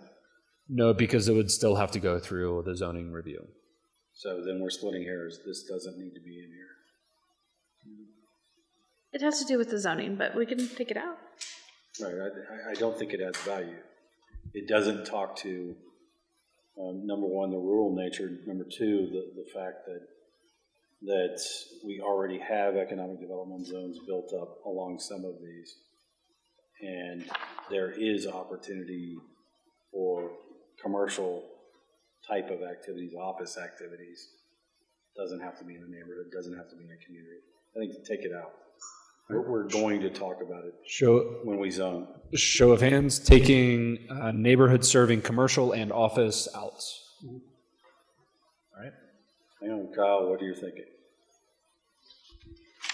I mean, you've got to go through the zoning regardless, right? I mean, I just don't want, okay, let's look at the map. Where's 10 acres? I would look along like 13 or somewhere like Any that. light green. So let me talk for just for a minute about the reality, right? So this is where they put or tried to put the 5 to 10 acre or 10 bay garage. And, that's in a yellow zone. It is following the same pattern. It is. But was it a use by right? And I think that's what we're getting to, is this a use by right or use by zoning? And if we put it in here, it will be deemed as a use by right. Well, it can only be a use by right by the zoning. I would encourage you to think of not the worst case scenario, but the best case scenario. So if we, In that, do you want to prevent something that you might I'm want to thinking see? of the humanistic side of this, which may be pessimistic, but it is, people will say, Well, sure. I can open a business in my home, and yes, they will say, right here in your comprehensive plan, it says, I can do this. But then it says in your zoning code, Zoning still applies. Right. Yeah. So I want them pointed at the zoning code. I don't want them pointing They have pointing to. at the comprehensive. They plan. have to. so let's call I it down don't to want to make- see it in the comprehensive plan, because if they do, I will then see, okay, you got it in the comprehensive plan, and if we make the determination that it's not something that we want them to do, as part of the planning commission, they then take it to the board. You've got the zoning aspects of it, and you've got that muddy water. We take the muddy out of it with this. Okay. I think the point is if there's a corner, right, at a major intersection that wanted to do something on the corner and they wanted to zone commercial, that you may not be able to approve the zoning to commercial even if you wanted to, if the master plan doesn't allow for it. We'll have to add a process to potentially amend that. We need to do that anyway, but for those instances where it just doesn't work, I just changed the zone. We could we would have to allow for changes to this plan, yes. I'm just gonna bring this up, is the patch surrounded by subdivision? It has a number, so it has some by it. It has on the other side of the road. Not, The Not patch, on its oh side. Lord, sorry. The patch's previous location was in the middle of the subdivision, yes. The previous location? Yes, and they operated out of there for 10 years. Well, the bright side is we all don't have to agree. Majority rules on it, so. I think we need to move forward. Yep. We can even talk more about it table next this. time. Yeah, we can table this one and bring this up next time. So we will highlight it. Let's keep it for now, but let's highlight it so Maybe a that question it's, it comes forward. Well, Jesus. What's the vote right now? The vote right now is. take it out. Is There was a majority supermajority to take it by- out. by- Okay. for it. We're talking about the rural community residential one, right? Yes. Yes. Okay, well, let's I think we- let's just be quick on it. Let's treat it as a vote. If it's voted to take it out, take it out. You can't technically vote. No, we're not voting it, but we're treating it as a hypothetical raise of hands. We just want consensus. But I want to, okay. And I I think thought we already did. We Majority did, of that's us what I'm said saying. take it out. Yeah, I agree. Before you move on, just with regard to the description here up above, we haven't really been going through these, but I just feel like since we changed this from like a 2 to 10, there's a few things that we need to look at here. One thing that I wanted to mention was this more traditional neighborhood setting. I think we need to actually call that what it is, which is the higher density, because it's not really clear really what we're talking about. We don't have traditional neighborhood settings in Elbert County, and so I think we need to call this either. No, because what we're saying is that this is the transition between the ag land and the high-density neighborhood, right? Otherwise, I don't even know what this means. I thought that's what we were saying this means. Oh, yeah. You're So I just want to be clear. I think we need to use better language to describe what it is that we're saying. You're calling it the transition. Should we be totally specific and just call it neighborhood residential? Yeah, go back to the lane, We should call it whatever title we're going to title call we're it. using, yeah. Maybe. The other question I had was whether we want to be including, for example, this says development should prioritize open space preservation. That seems to me like to suggest that we're talking about, like clustering homes together. Yeah, we removed that stipulation at the bottom. We need to remove it at the top as well. It's here in the description, right here. But then, why are we taking this stuff out when we just said we were going to take it out altogether? Well, I don't know. We didn't talk about it in this description. Yeah, I think if we're taking it out of the primary land uses, then we're. You are going to take it out of the of description? descriptions. Okay. And this is also another question, I've also seen county comp plans where it is just primary land uses, supporting land uses, and infrastructure. We could just keep it very simple and provide just those. We had added those more lengthy descriptions when we removed the lot sizes so that we could be clear. But now that we have them, we could remove them. I think in terms of just being specific and straight to the point, I think I would advise to remove the entire description and only have primary land uses, supporting land uses, and infrastructure as bullet points. Just get rid of the fluff. And get rid of the. Yep. Yeah. That's fine. Okay. But we're taking this one out completely, is that right? All of them, it sounds like. All of them, yeah. Just the descriptions. The description. Just the description? At the top. No, you're just kind of a general lot size. Paragraph. And then your bullet points. Oh, good. This is the map below. Okay, great. We're taking the words out, right? So, quick. Go ahead, I've got a question about something else. Sorry, Jennifer, you had something? I was just going to ask about potentially replacing the text with some like sample photos, just to help provide a little bit of context. Oh, that's a great idea. We do have a lot of photos of the actual county. Well, I don't know that we would want them to be our county. They're just generic, different examples should of look like. what some of these look like. It's just something to consider as How would just to the provide a committee little bit feel of about that? context. That's great. I think we'd have to include the high and the low as options. Right. Yeah, whole spectrum. Yeah, whether it's 35 or down to 5. Yeah. That's what it could Just look an like. idea. I And think that may a be lot of hard to those pictures, photograph. It's very hard to That may even be. pull from a photograph like acreage. It's just a Yeah. home on We don't have photos of everything, a, yeah. but we can definitely, what I had started drafting was mostly photos, but We do have, pieces using outside photos. yeah, we do have basically, it's the footer of the spread for these, and it's an image of something that is reflecting this lane, and it's just one image. Okay, we'll see what you pick and give you feedback. Yeah, thank you. Okay, moving Tell forward. you if you like it or hate it. Okay. So are we voting or no? Voting to remove Take it out? the paragraph description. Yep. Take it out. All right, unanimous. Moving forward. No, stand by. I want to go back to Oh, yeah. Kevin's thing real quick. With regards to zoning rules and regulations when it comes to any kind of businesses, within the various zones, is it fairly well defined so that it does protect against cases that he was describing where someone was just going to put up a huge shop on a 10-acre lot within a community? Absolutely. The zoning would have to allow for that. Or disallow for that? Absolutely. Right.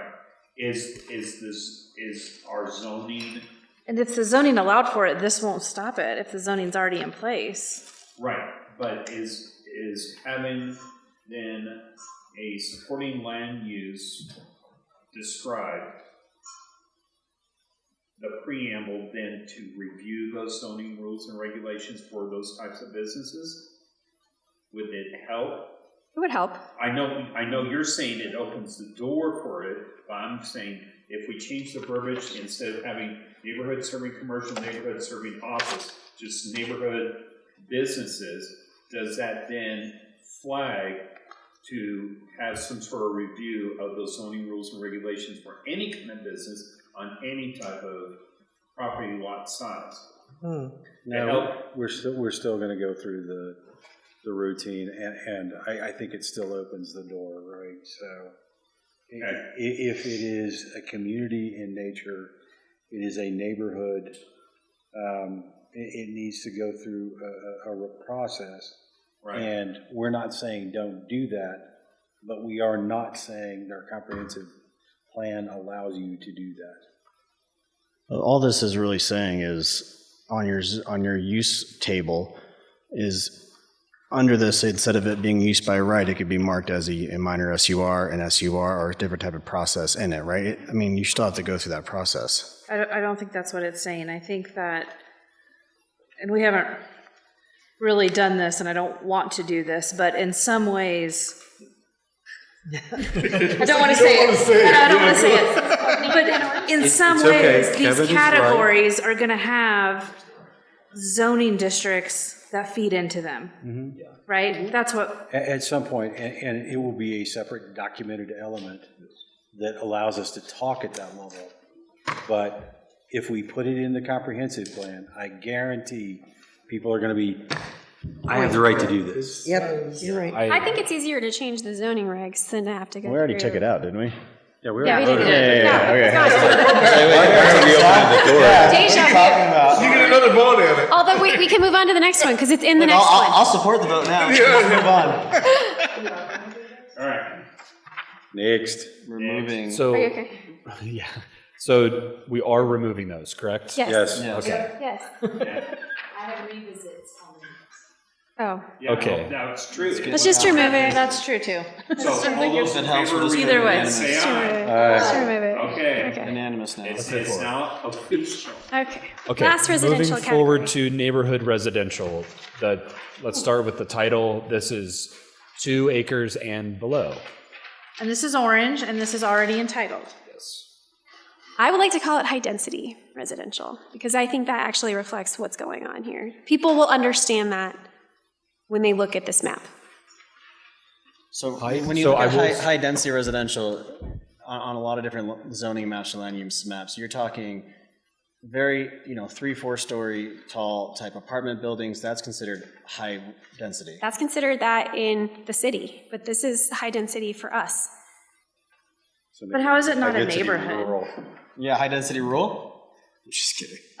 High-density neighborhood? I will say, high-density residential? high-density residential does have a planning, Yeah. it holds a lot of planning weights to it. When any sort of developer or planner sees that high-density residential, I think you get into a very difficult conversation of allowing 3-story multifamily. 20 to 40 dwelling units an Yeah, acre. it's high-density. That would be typical High-density land. residential is Can we meet in the typically middle? 20+. Higher density. You're still getting that gray area. And I think you're probably true, that's probably true, but. How about the highest density? So, wait, well, this goes back, Elbert County high density. well, this goes Okay? back to your point It's about very clear now. neighborhood commercial, right? I mean, if it's on the comp plan as high density, to me, as a developer, I'm like, oh, cool, can I'm do gonna high build, density. I'm gonna build 34, I have an entitlement for X, but hey, the comp plan says it's high density now, let me go back and talk to you guys, I wanna do 4-story buildings, 50 homes or 50 apartments on an acre. You used my words against me, go ahead. Yeah, I did. How about instead of neighborhood residential, just residential?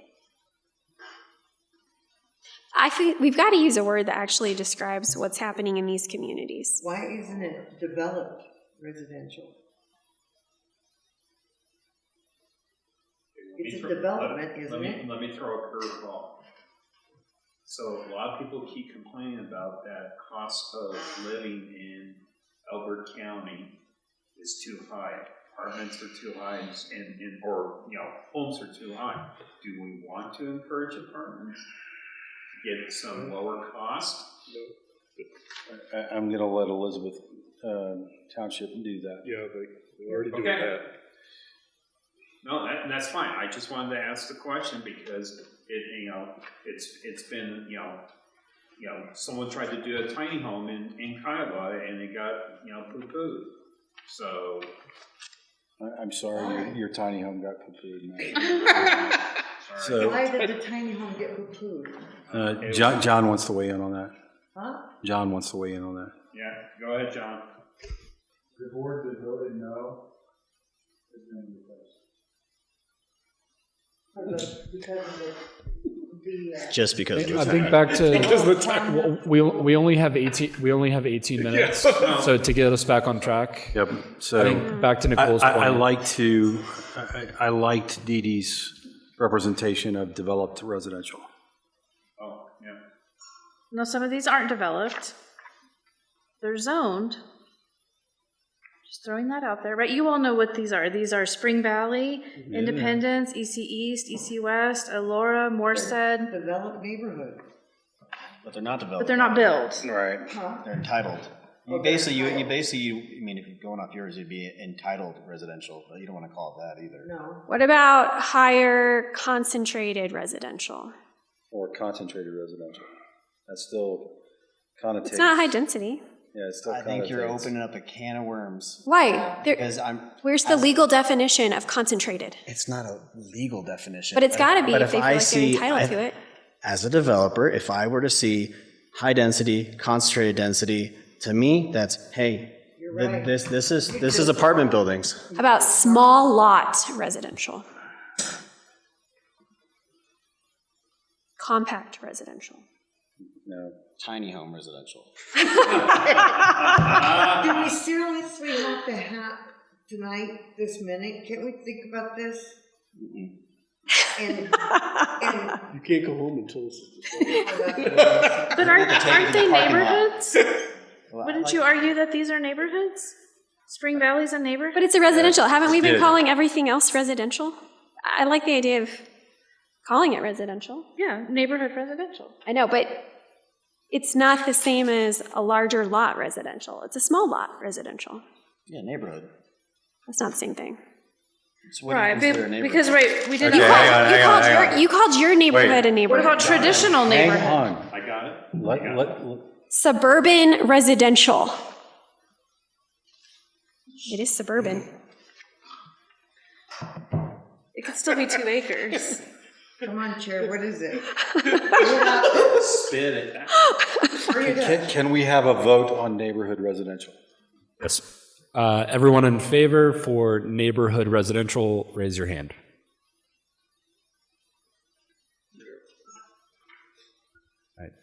6 of 7. I think neighborhood is not descriptive enough for the public to know this is high density. I just can't come up with a better. To me, this is a confusing have term an that leads alternative? people, is misleading. Okay. And I think I'm back not to, denying that you're not right. and I think back to Dee Dee's point, I think this one, we may put a pin in it and Let's definitely think about this. sleep on this one. Revisit it, yeah. I don't like misleading titles. That's the one before, That's the one before it. Rural community. rural residential. community, yeah. We could call this community residential. Just community residential. Take out the I'm word. trying. I just think these are misleading titles. We need to be clear about what kind of lots these are. These are very small lots, and I think we need to have a name that reflects that. But we can do that. We can talk about this later. I just still disagree. I think it's a misleading title. Well, do you want to change the size of the lot definition? Right now, it's less than 2. Do you want to make it less than? No, I already agreed to the lot high sizes. density words or concentrated words, which is more descriptive of what The we're type of allowing in this use. type of community. It is correct, but it is going to be, okay, so I now can, I just gave But- some examples. Concentrated, small lot. all right. These don't have the same high density baggage that everyone else is saying as apparently attached to it. It's still, we're still, the neighborhood piece makes it friendlier.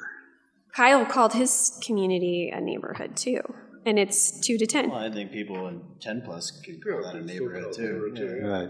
So the point is that that's not descriptive. If you Okay. can call up to 10 acres plus, Not really descriptive of what it is. No. Okay, So so, we're going to think about it. So we're going to put a pin on 13 the minutes. title. Let's move on to the primary land uses for this category.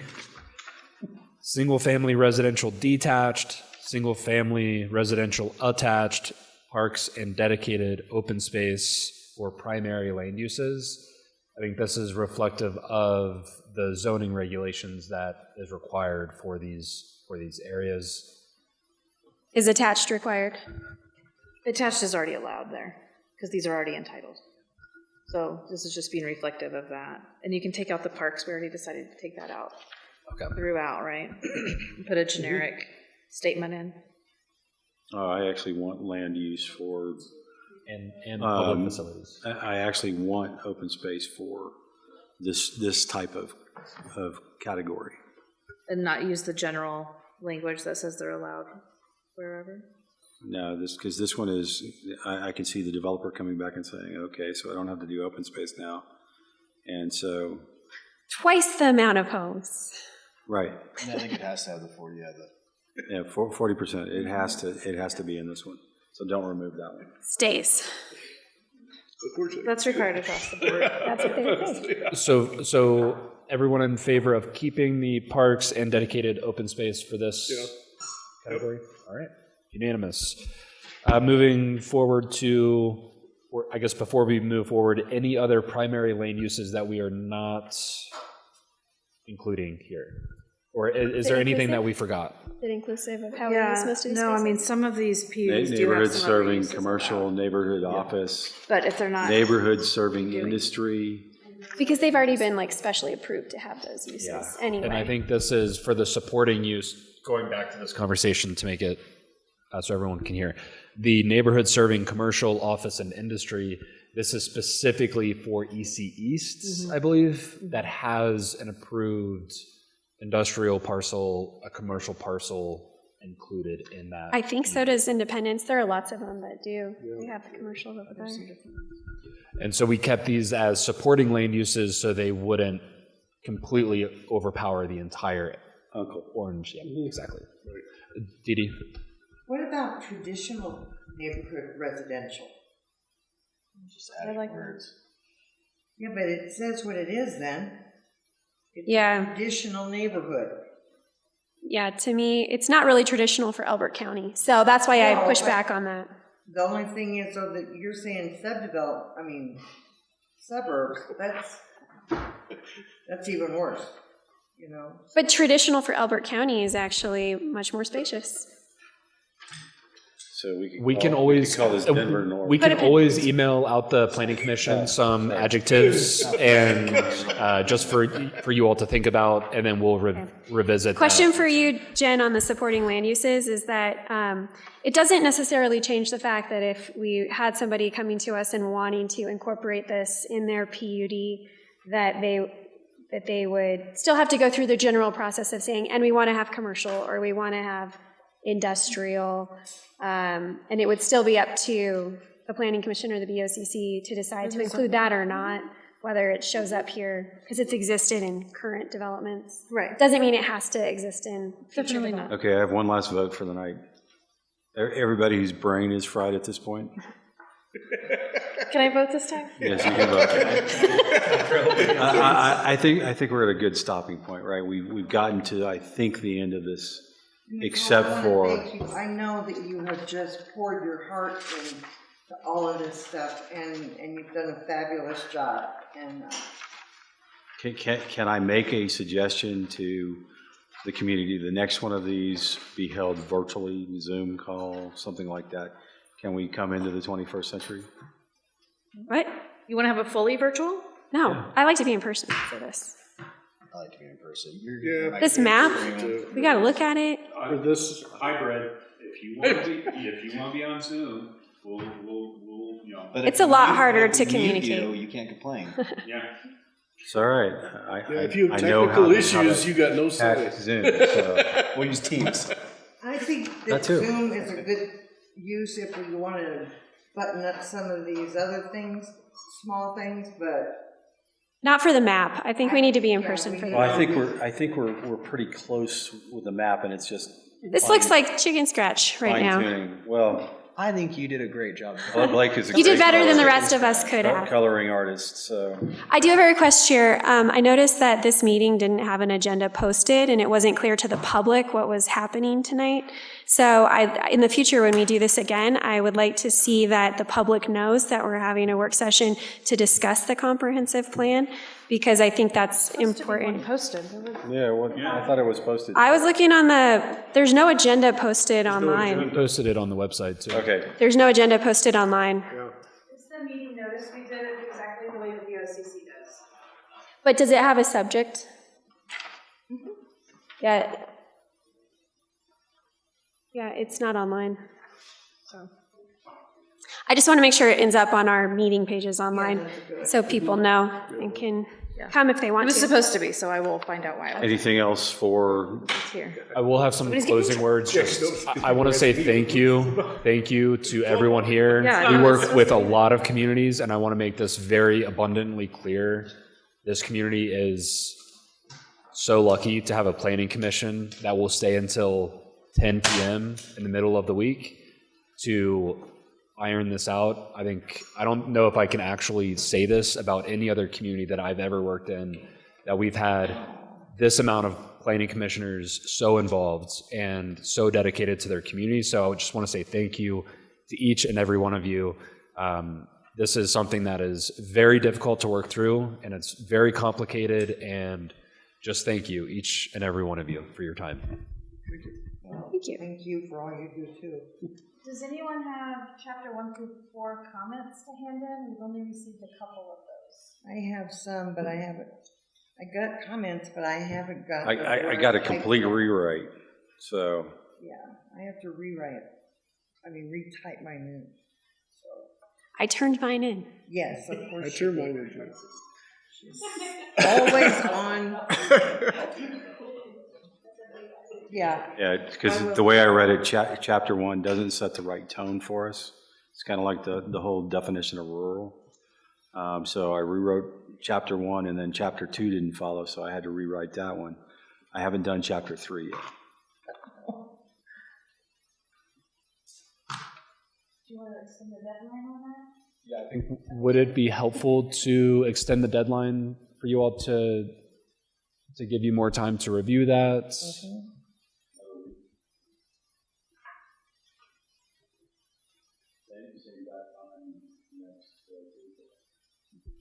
Is everyone okay with the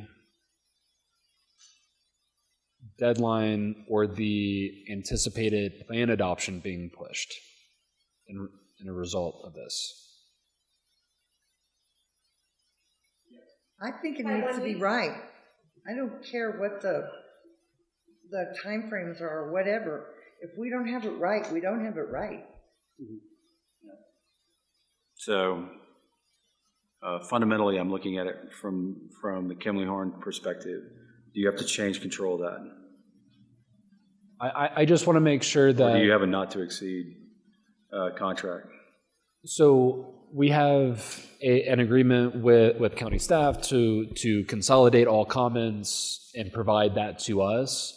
And I think really the extension of the deadline, I mean, that's for you all to decide. And so our contract isn't... You're not set, answering my question. Our contract is not set to a date. We want to make sure that we're serving you all and we're doing what you all want. And I just want to be abundantly clear when the board asks us, hey, why is this deadline extended? I can confidently say the planning commission told us that they wanted Kirkwood to. guy did it again. So. And so I think. But you're talking. Kevin's talking about extending it by like 10 days. So are you talking about extending your deadline by 10 days? So it would depend on the comments. I don't think we were expecting full rewrite of all 4 chapters. Yeah.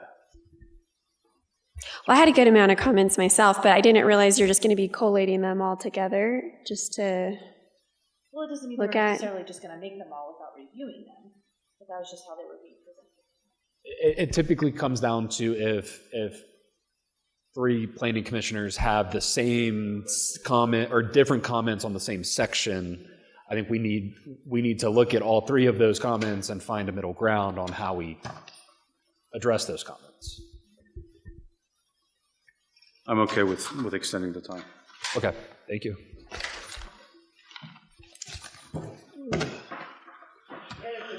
Yes. At this point, we are adjourned. It is a working group, so we don't even need to vote on it. So thank you, everybody. Good night.